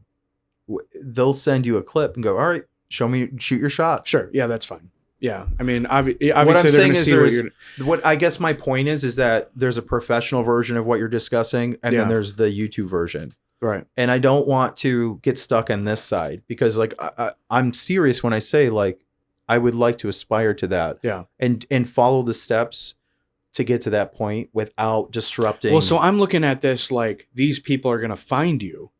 Not you're going to find them. No, because that's different. You never said that. You said I'm not going to build an audience because that's a abomination to somebody that already put something out. And I'm trying to say like it's not. People don't get offended by, you know what I mean? Yeah. And like that's a different conversation. I was speaking from a place of personal. Like I wouldn't even if I had no desire to do it, and but I liked that. I don't know that I could, because let's see, I can't even put in my mind headspace in that. You need to build an audience to even get to the place where those people are going to consider you. And you never told me that these gatekeepers are people who are available to contact directly and say, hey, this is what I'm putting out. I'd like a shot. That's different. That's completely different. I did mention in the podcast. I did actually mention it in the middle of our conversation, not in that detail, but I did say there's a professional. I said, you are right. There's a professional version of that. And then there's the YouTube version. Well, I'm thinking of it as like you need to build an audience to even be able to get a shot of contacting these people. I mean, I guess that makes sense that you would rather just put out your product. Yeah. And then contact these gatekeepers directly and say, hey, I'm a musician. These are my albums. I have X amount of tracks on these platforms that I'm using a distributor for. Yeah, that's fine. Right. That's fine. But I'm thinking of it as a value of like you're developing an audience for a specific profession. Yeah. Right. I agree with that, but that's not like that's what we're doing. Like that's what we're doing here. Is that's why I'm putting out so many stupid shorts. Yeah, and so many like clips. It's like we got to build an audience by just having content because people want content. Yeah, you know. But if your gatekeeper is, hey, I don't give a fuck if you have a following or not. Do you have the ability to do what I need you to do? I mean, that's actually a good point, because there was like So yes, we live in a day and age where constant content, regardless of what the content is kind of like what drives YouTube. And I think that's exactly in a weird way, that also fits into exactly what I'm talking about. There is a difference between being YouTube famous and having a profession. I don't want to be a YouTube famous guy that reinterprets things. I want to have Yeah. a professional career in that job. Well, I was So, just thinking that as a mode, a and you are medium to build an and audience. that's why I said you are not to wrong. get you to the gatekeepers. And the reason I wasn't trying to shut it down. It was more or less me saying, like, specifically, it drives me nuts even thinking of the idea, is because it's like, it's so much work to write music in general. Mm. And to sit there and be like, all right, I have this entire YouTube channel dedicated to just showcasing what I'd like to do in the future, when like there's an entire process that's involved in doing that under the scenes that no one knows about, which like I said, I didn't get into super detail, but there's way more than that.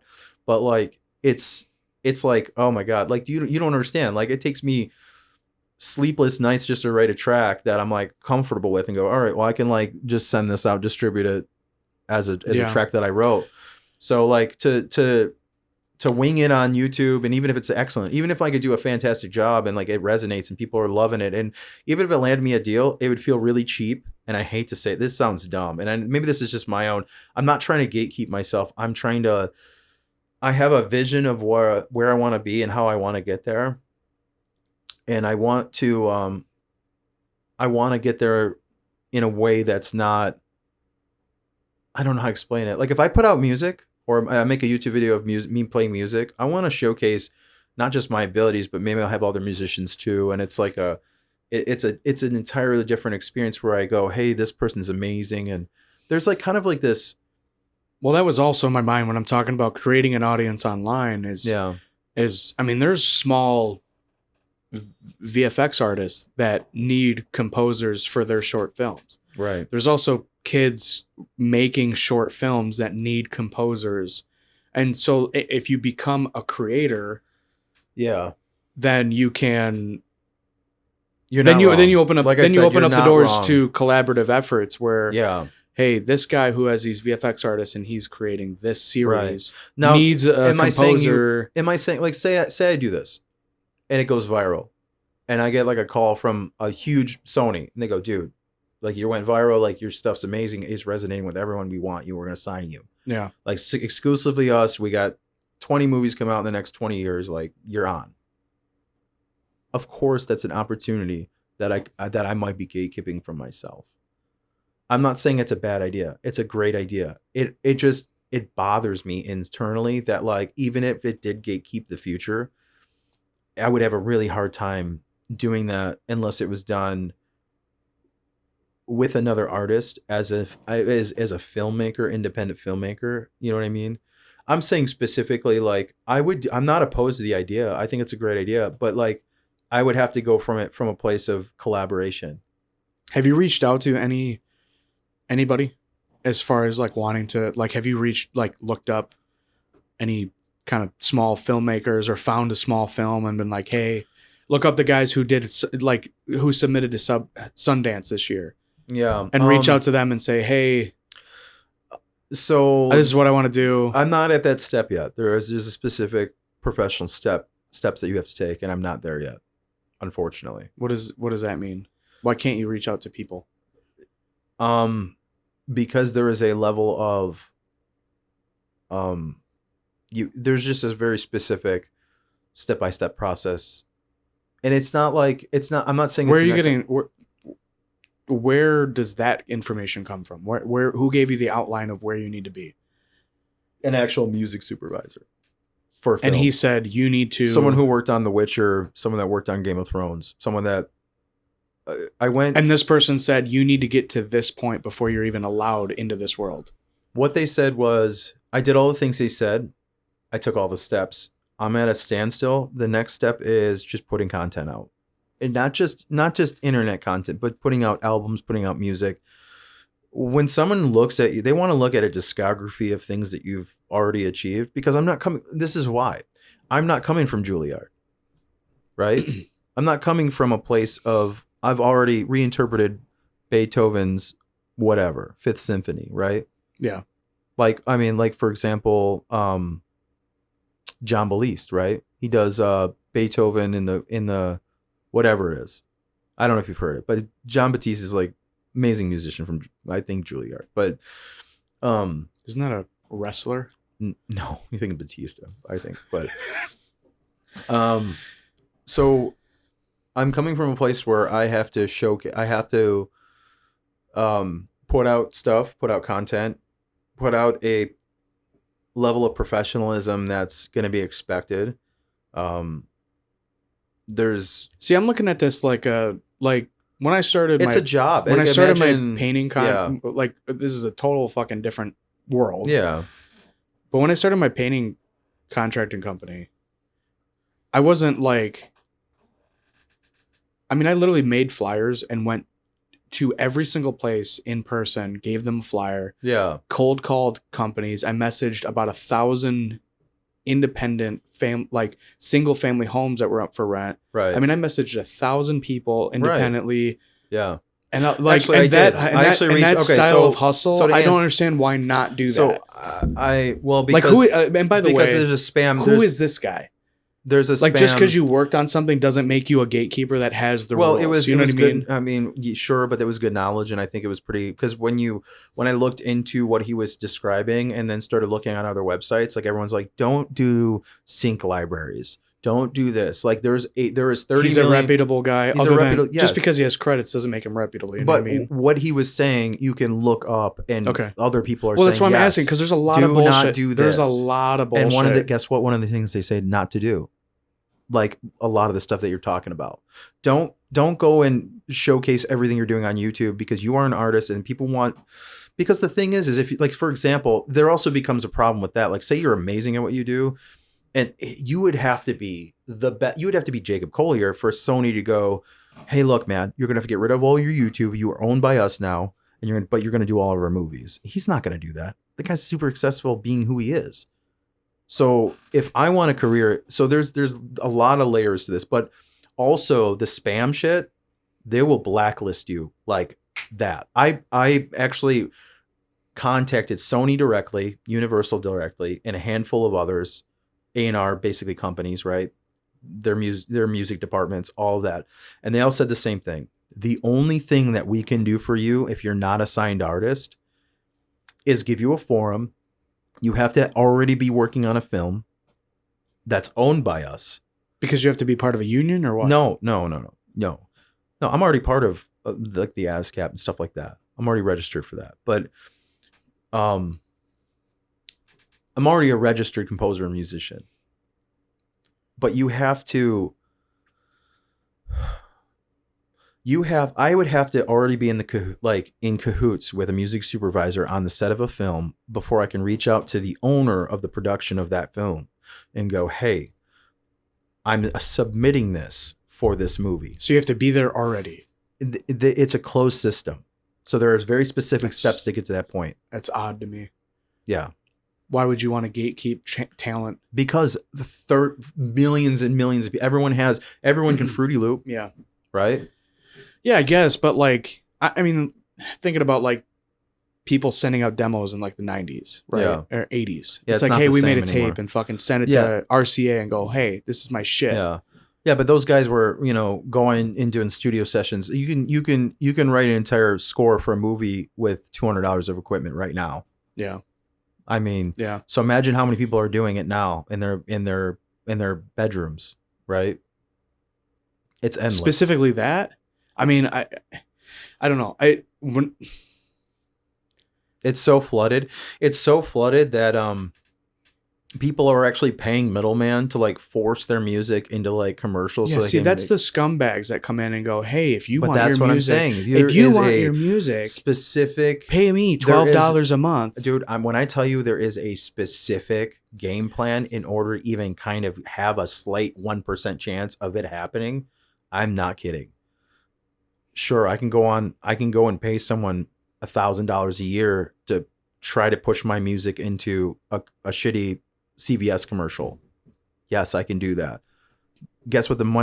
First of all, the money ain't gonna be good in that. Secondly, the royalties on that are slim to none. Also, you're splitting that money. Like you might get maybe 20% of even the crappy money they offer you by the end of it. Because now you have a manager, you have a distributor, you have a guy you have a publicist essentially, right?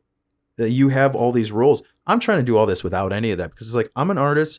I know how to put my shit out there. I know how to put my shit online. No, I don't have direct contact with this high-end guy at Sony or Universal, but okay, so what are the steps if I don't want to have to fork out tons of money and just it be a scam for me, right? Shouldn't have to put out any money. Sure.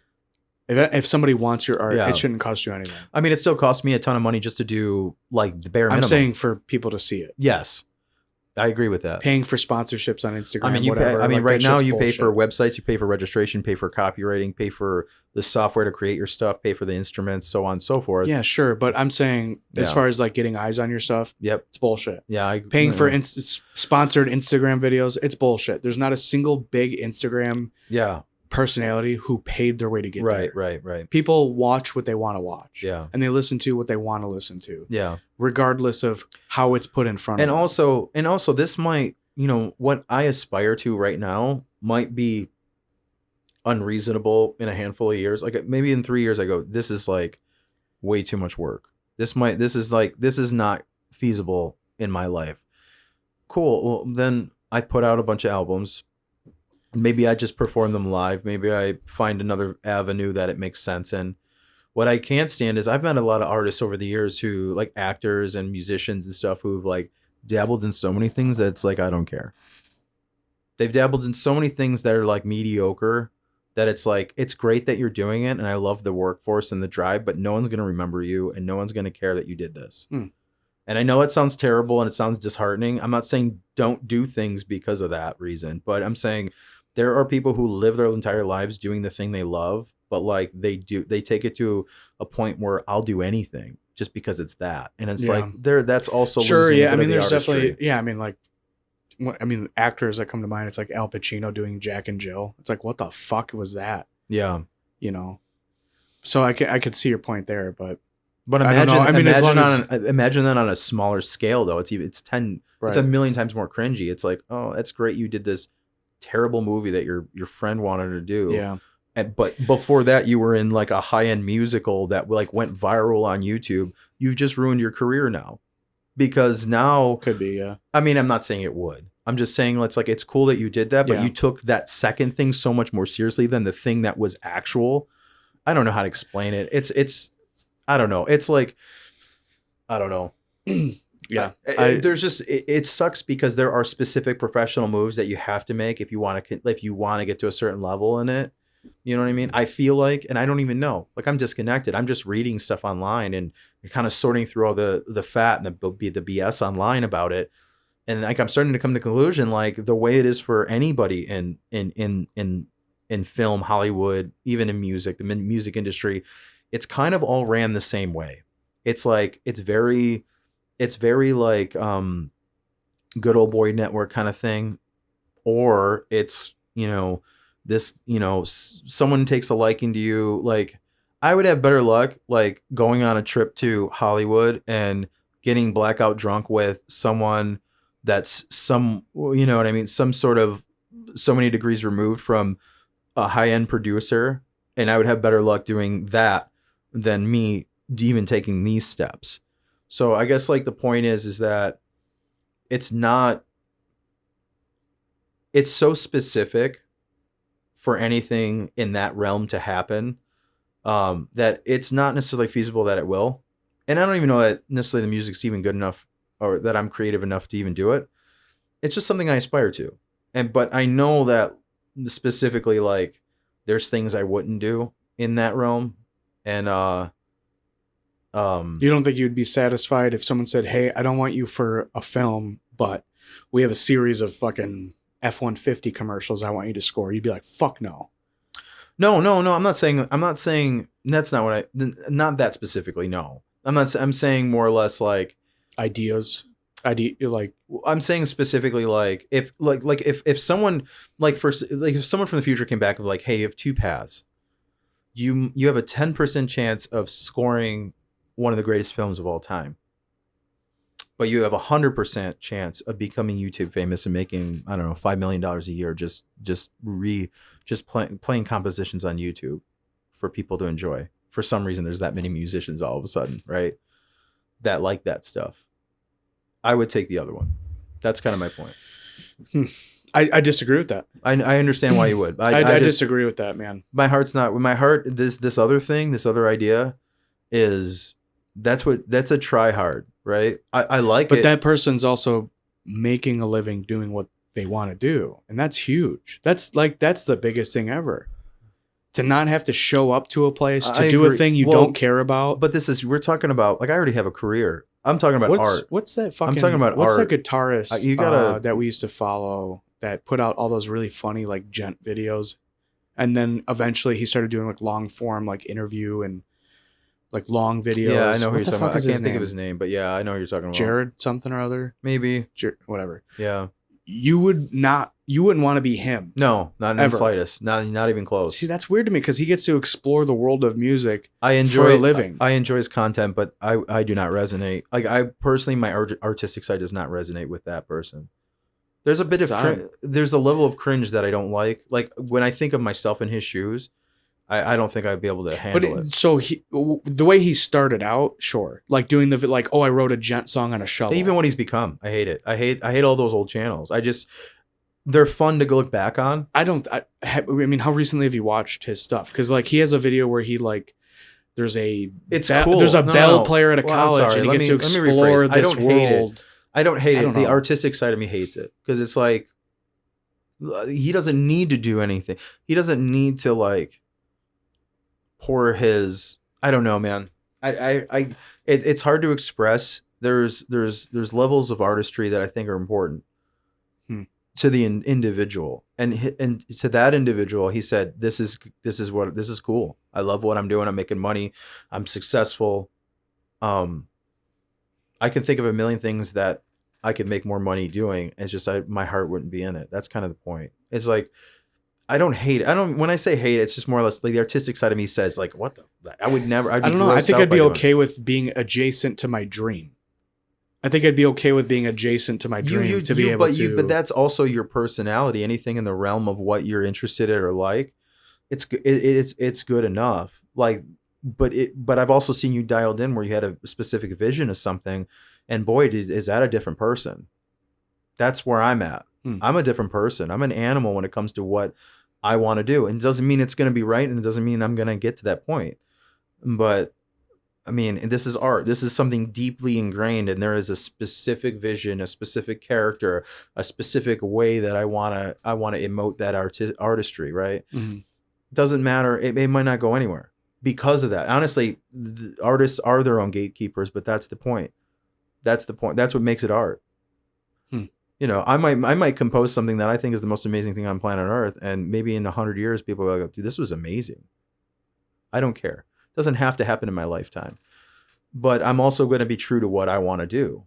I mean, I'd like to be successful in doing what I love to do. And I'm going to keep we live in a day and age now where it's like, even if, 1, 2, 3, 4% of the people that are seeing your content or the music you're writing like it, it's so widespread now that that could be enough to be successful. Right.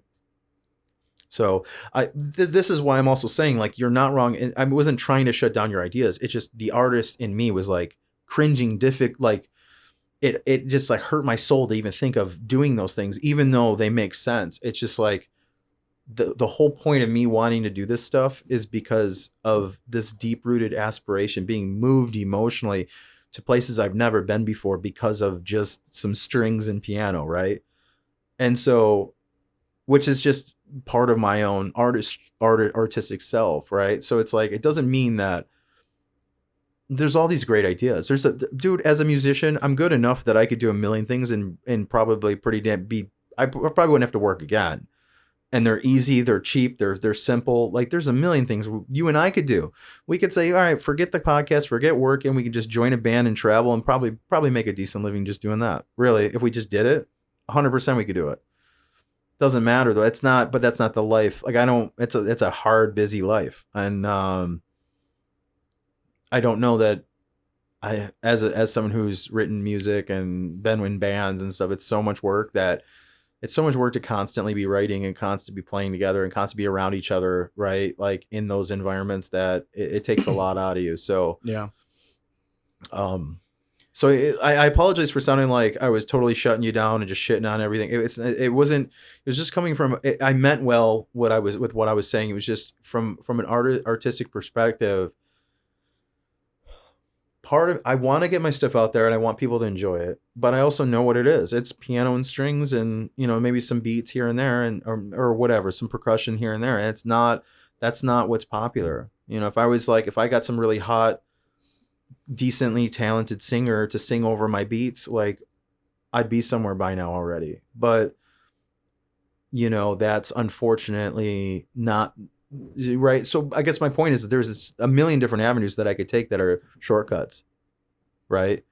We all know how to play the music game. Well, we've been playing music long enough and followed musicians long enough to know exactly what we would have to do to be successful musicians. But as someone who works 70 hours a week, it's like, okay, well, I have end game goals here. It's not just cool. You know, I made this sweet fucking couple of tracks, or I produced this album for this super smoking hot singer, right?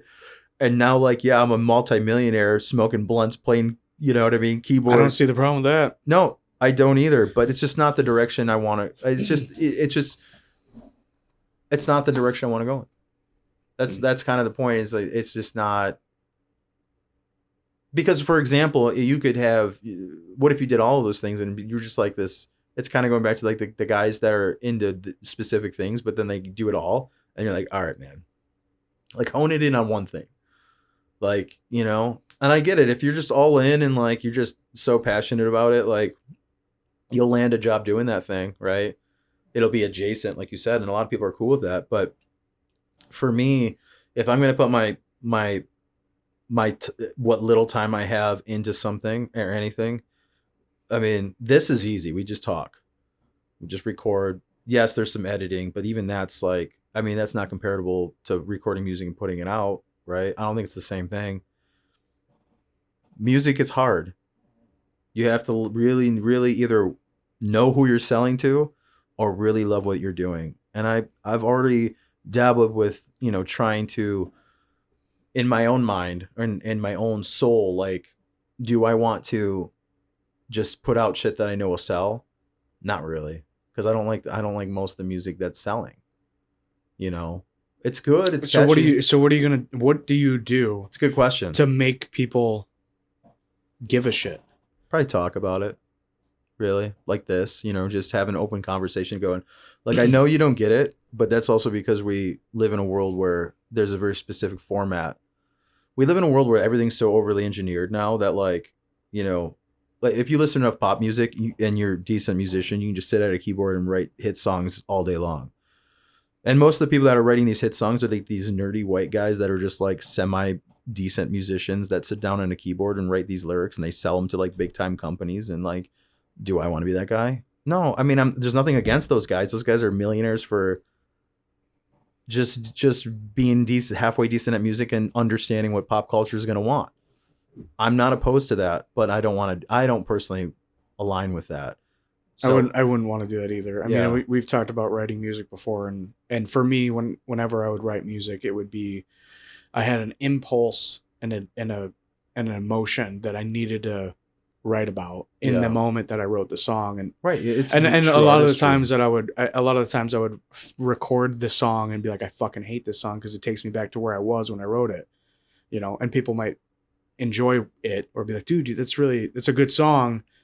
I fucking hate this song because it takes me back to that dark place where I was when I wrote it. That's real composition. Yeah. That's okay. So I wouldn't want to. I could not write. So now going back to what something just to write it. So do you understand now when, and you're not wrong in what you said, but you saying that is exactly the reason why I wouldn't do some of the suggestions you made. I think they're great suggestions, and people do it all the time. Mm-hmm. It's a real thing, and it might work. I mean, some of those people have probably landed jobs for it. I'm not saying I wouldn't.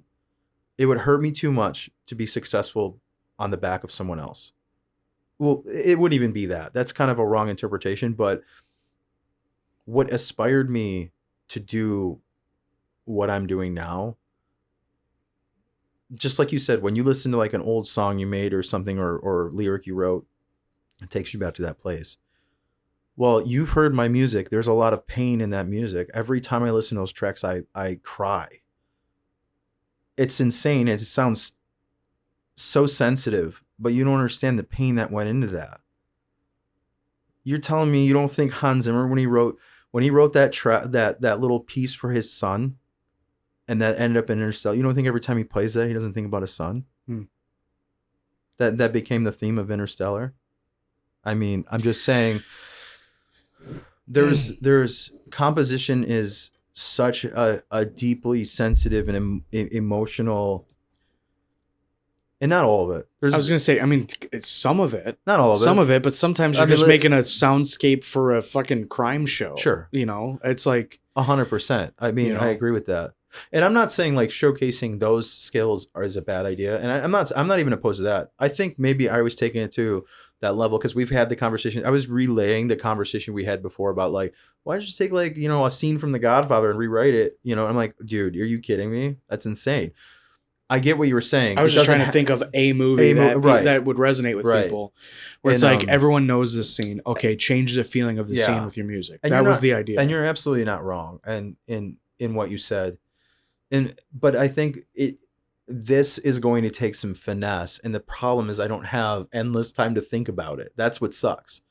You know what I mean? I might have a very mentally a lot of requirements just with my normal job. Yeah. And then my life, and then we're doing this podcast, and there's just normal shit going on.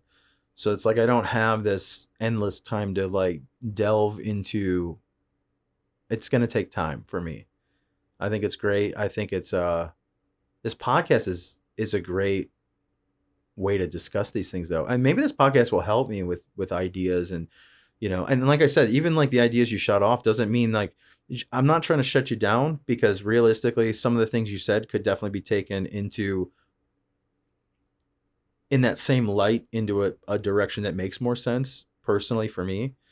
So there's nothing wrong with the conversation. I just want to express that like there is a lot of emotion and sensitivity that goes into what I've been trying to achieve now. I'm trying whenever I write something, I'm really putting emotion, like these deep seated demons into these songs, sort of, and they're not songs; they're pieces of just music. It's just piano, but what's driving that piano is my therapy, right? That's my therapy. I'm venting into the keys. I'm venting into Logic Pro, and I'm making it into something that's like, whew. When I listen to it, I have to, every time, there's some tracks that every time I'll listen to them just for the quality purposes. As soon as they start, whew.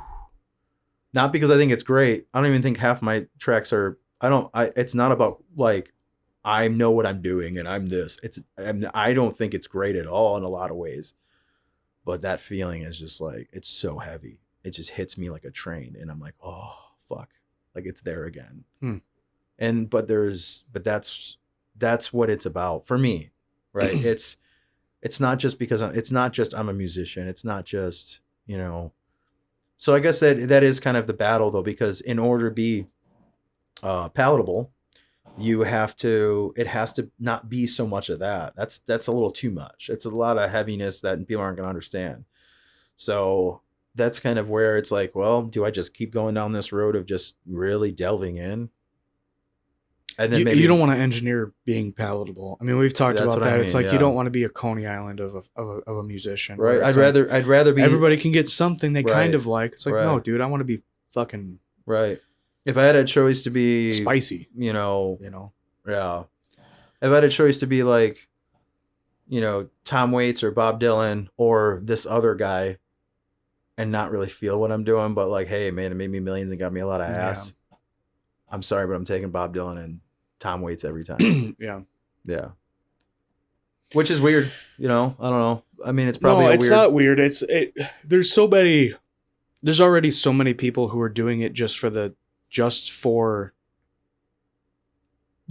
potential of being famous. It's not about the love of the art. Yeah. And that comes off as cringy, and everyone knows who those people are. It's like fucking Backstreet Boys, you know, NSYNC. Like those engineered groups where it's like, just sing these songs and look this way, and we'll get 5 different looking white kids. Yeah. We get a rocker one and a sporty one and a cute one, and it worked though. Made them millions of dollars. Yeah, it made them millions of dollars. But where's the artistry in in those songs? I don't know. Where's the emotion? What is the emotion of any of those songs? I'm not There sure. isn't one. There isn't one. It's just fun. I mean, some of them artists who Fine. became Fun doesn't drive me to a place where I need to. some of create those art. artists, like really, like when they became solo artists, did make music that resonated with everyone loved. I don't know a person who doesn't like Justin Timberlake's music. I love Justin Timberlake's music. I can't stand the boy band shit. Right. So I don't know. It's hard to say. And like I said, like I know a lot of the shit I'm saying is like I'm not coming from a place where I know the answers, because I don't. I'm coming from a place of pure confusion, and I'm just trying to like, all right, like what is at least a comprehensive step that I can take, right? Baby step that I can get, like, move forward and not like backtrack or be shoved into a corner with what I'm doing.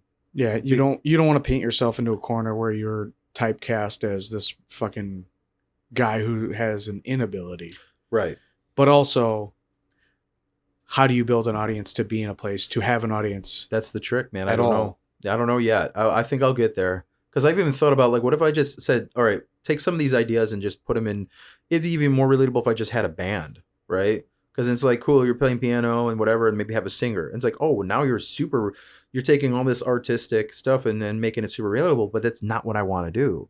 That's not, I don't want to be a band that has some halfway decent piano player who writes dark stuff in it. It's like, who cares? Yeah. You know, but guess what? People are going to care about that a lot more than what I'm doing now. So it's like, I don't think they are. you don't think so? I don't think they are. You think, no. do you think this is a People little bit more don't honest? give a shit about music. Right. People don't give a shit about music. Musicians and there's music nerds. Yeah. Like Paige is a music nerd about pop punk. Yeah. I'm a music nerd about hip hop and metal. Yeah. You're a music nerd about metal and Yeah. whatever you're into right now. Right.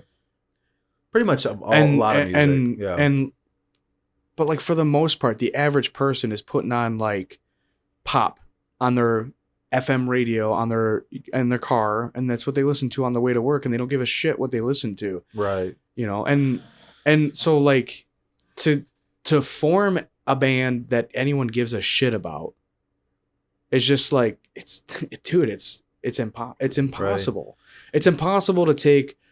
First of all, having like 3 to 5 people create a product that all of those members care about and approve of, and then to get those people to be on the same page long enough to take it far enough to have enough content to build a following at all is fucking impossible. Right. It's impossible, because you know what you have when you have musicians?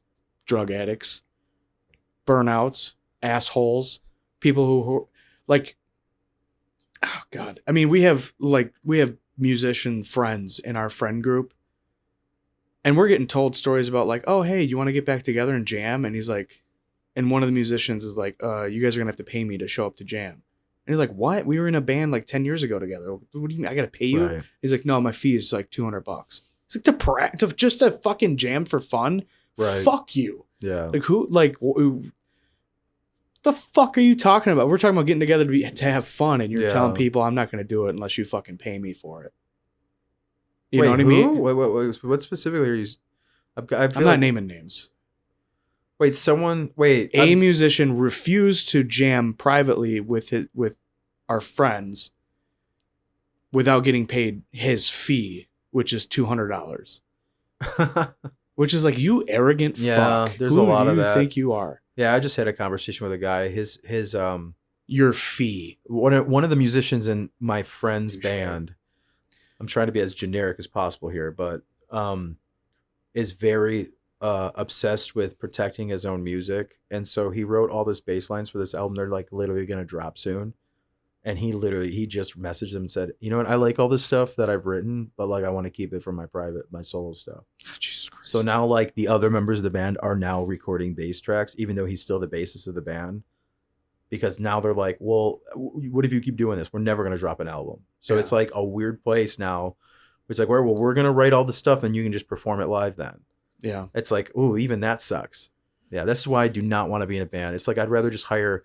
So this is my game plan is, and I don't know how I'm going to pull this off in the future, but I would like to just hire musicians, really good musicians one day. To just perform what you've written. Perform what I've written. Yeah. Even with me or without me even. It's easier. Whatever. It's the easier way to do it. When Like, you have hey. a product that you want. Yeah. I mean, dude, just having a conversation with people that disagree is fucking different. I mean, obviously we just fucking argued for an hour, but Well, I mean, dude, being in a band with multiple people with multiple different personas and intentions and end goals, to get all that together and make everybody jive long enough to actually have a product that people want is fucking impossible, dude.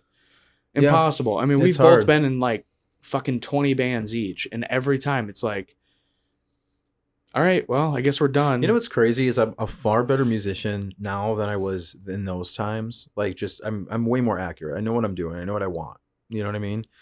And I think back to it is like, as you as a drummer, is like I was like writing shit that like wasn't the same every time. Like it was like all over the place, and like I don't know. We definitely tried to like make it work. Like it's funny because I think now I'm like, if I had the hone in skill that I have now, or like the attention span that I have now when it comes to music, it probably would have been easier just on the writing process, let alone the personality clashes and stuff. You know, it would have. If it had just been you and me, it would have been easier. Yeah, because me and you can fight and be fine like a second later. You know, we can get like a huge argument, but we're brothers. It's kind of like it's different because there's not like a level of like, well, you're disrespecting me. Like we disrespect each other all the time. Like that's literally part of our relationship is like openly semi disrespecting each other like via text, or it's a joke. We're just joking. We're messing with each other. So you might be joking. That's all right if you're not. I can handle it. Yeah. No, dude, writing music with people that are, dude, being a musician is fucking stupid. It's so difficult. Well, you get super passionate to have a collaboration with. Well, like me getting passionate just in this conversation and arguing with you, like that's how I felt all the time writing music. It's like, well, why don't we just do this instead? And it's like, dude, no, this is the fucking vision, dude. This is what I wrote. Yeah. And it's like having those conversations with four or five different people is such a fucking mess. Yeah. And that's why like, I don't know. I'm not trying to say don't be in a band. There's definitely a lot of people out there doing it, but when you make it work, you're also sacrificing a lot of artistry for the sake of the group. I mean, it's just like social experiences.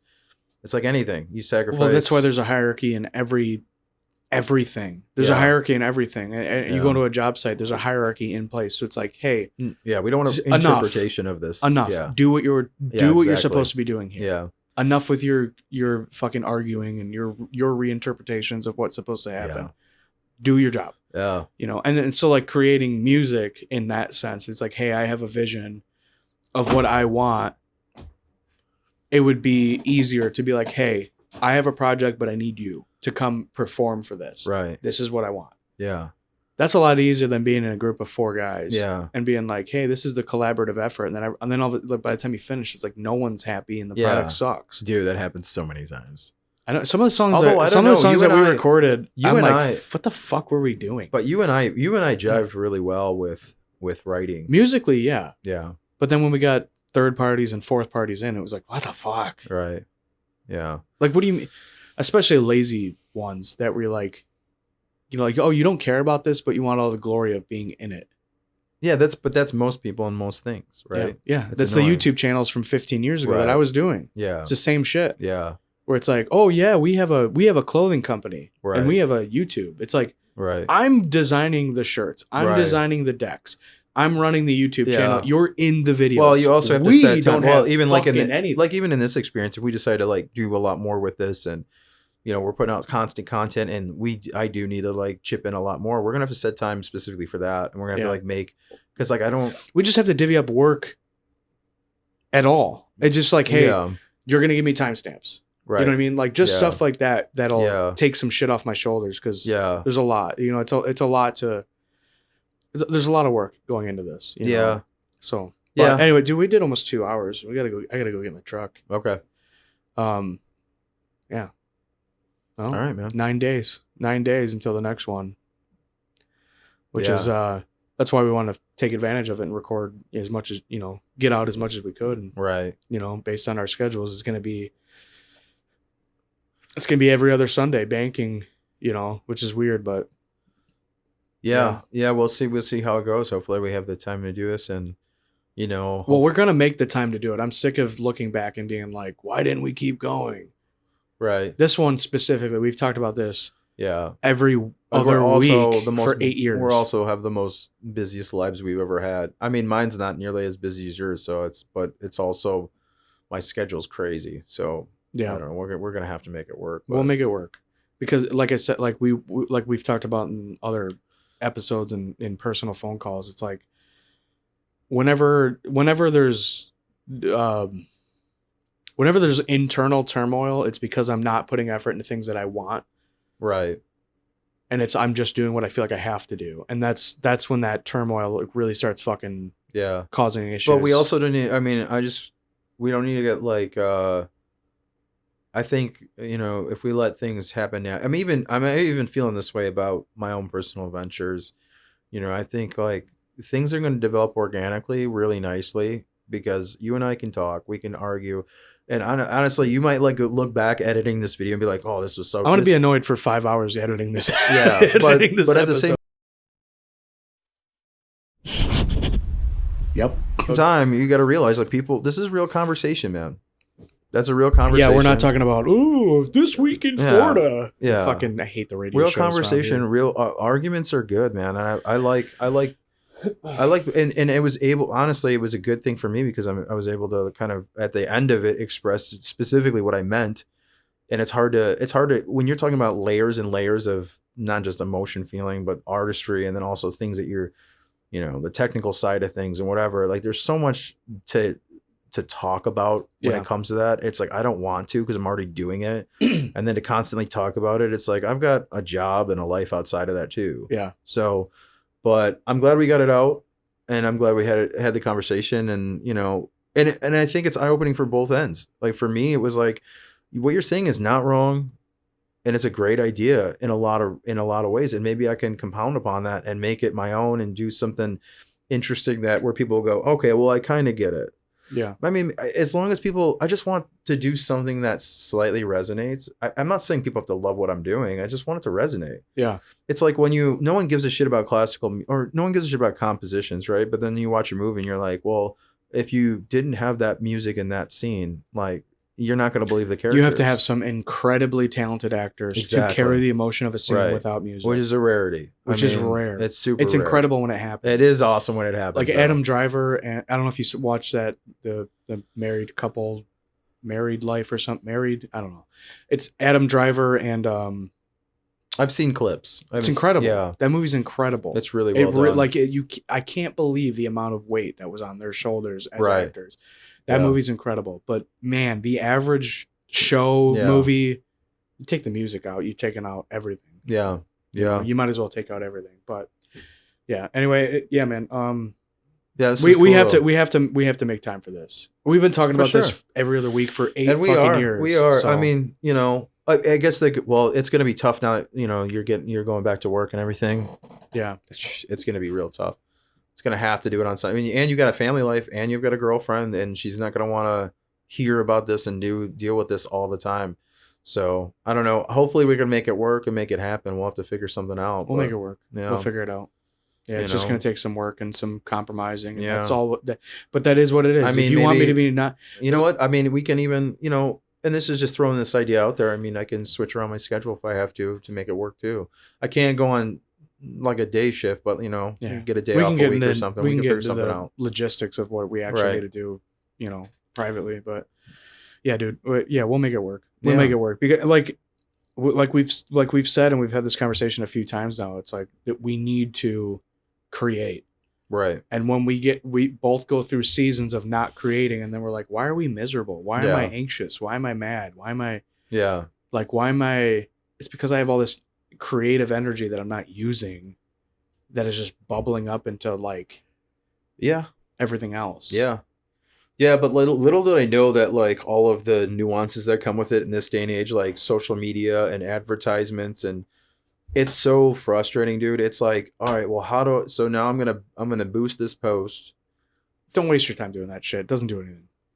I mean, I have to say I disagree, because what I'm putting out is very niche, and the only followers I have are like musicians and composers. If you look up what's the best way to gain a following, the number one thing that you're going to find is they're going to say have a niche. So I definitely have a niche. It's a very uninteresting niche, but it's not uninteresting. Yeah. But boost like we talked about at the beginning of this podcast. Well, boosted podcast. That's not true, because when you boost, you can specify who you're boosting to. So like I'm boosting to composers and musicians that I know. But what I was going to like say is there's no single person who's a content creator who is uninteresting who became successful by boosting posts. Okay. Just like there's no incredible content creator who never boosted anything, was unsuccessful because he never gave Instagram $10 or whatever. You know what I mean? Like, just let it happen naturally. I think that's the way to go. That's my angle. We will never pay for anything for this podcast. That's fine for boosting. Yeah, no, I don't. Let it happen naturally. And we've got we're fucking a couple weeks in. We've got thousands of views on a lot of shit. Like, right? No, I mean we've got like 10,000 views across our platforms. That's huge. Well, I will say this: for just getting started. I've only had my Instagram for what, a week now, maybe 2 weeks, and I've got 17,000 views. That's so what I'm boosting saying. has helped. It has helped. Yeah. And I've gotten a lot of traffic to Sure. my website. I'm not going to do it all the time, because I think I'm reaching to a point now where it's like, okay, cool. Only these people in this country like really like some of the songs that I'm putting out. Like if you look at the reports, and now I'm like, okay, well, I kind of don't care about any of that. And that's where the Russian bot farm is that's liking your shit when you give Instagram money. Well, no, I don't know if that's entirely true, because I'm like these are I'm also just fucking around, but my personal a lot of them are like that I'm not going to pay to boost anything for this podcast. Yeah. If people enjoy it, they'll find it naturally. Right. You know. All right, man. But yeah, let's wrap this up. I gotta go get my truck and kids. So all right. Fuck yeah. Like, subscribe, follow, all that jazz. You know what to do. But a lot of people, that's their story. Good times, noodle salad.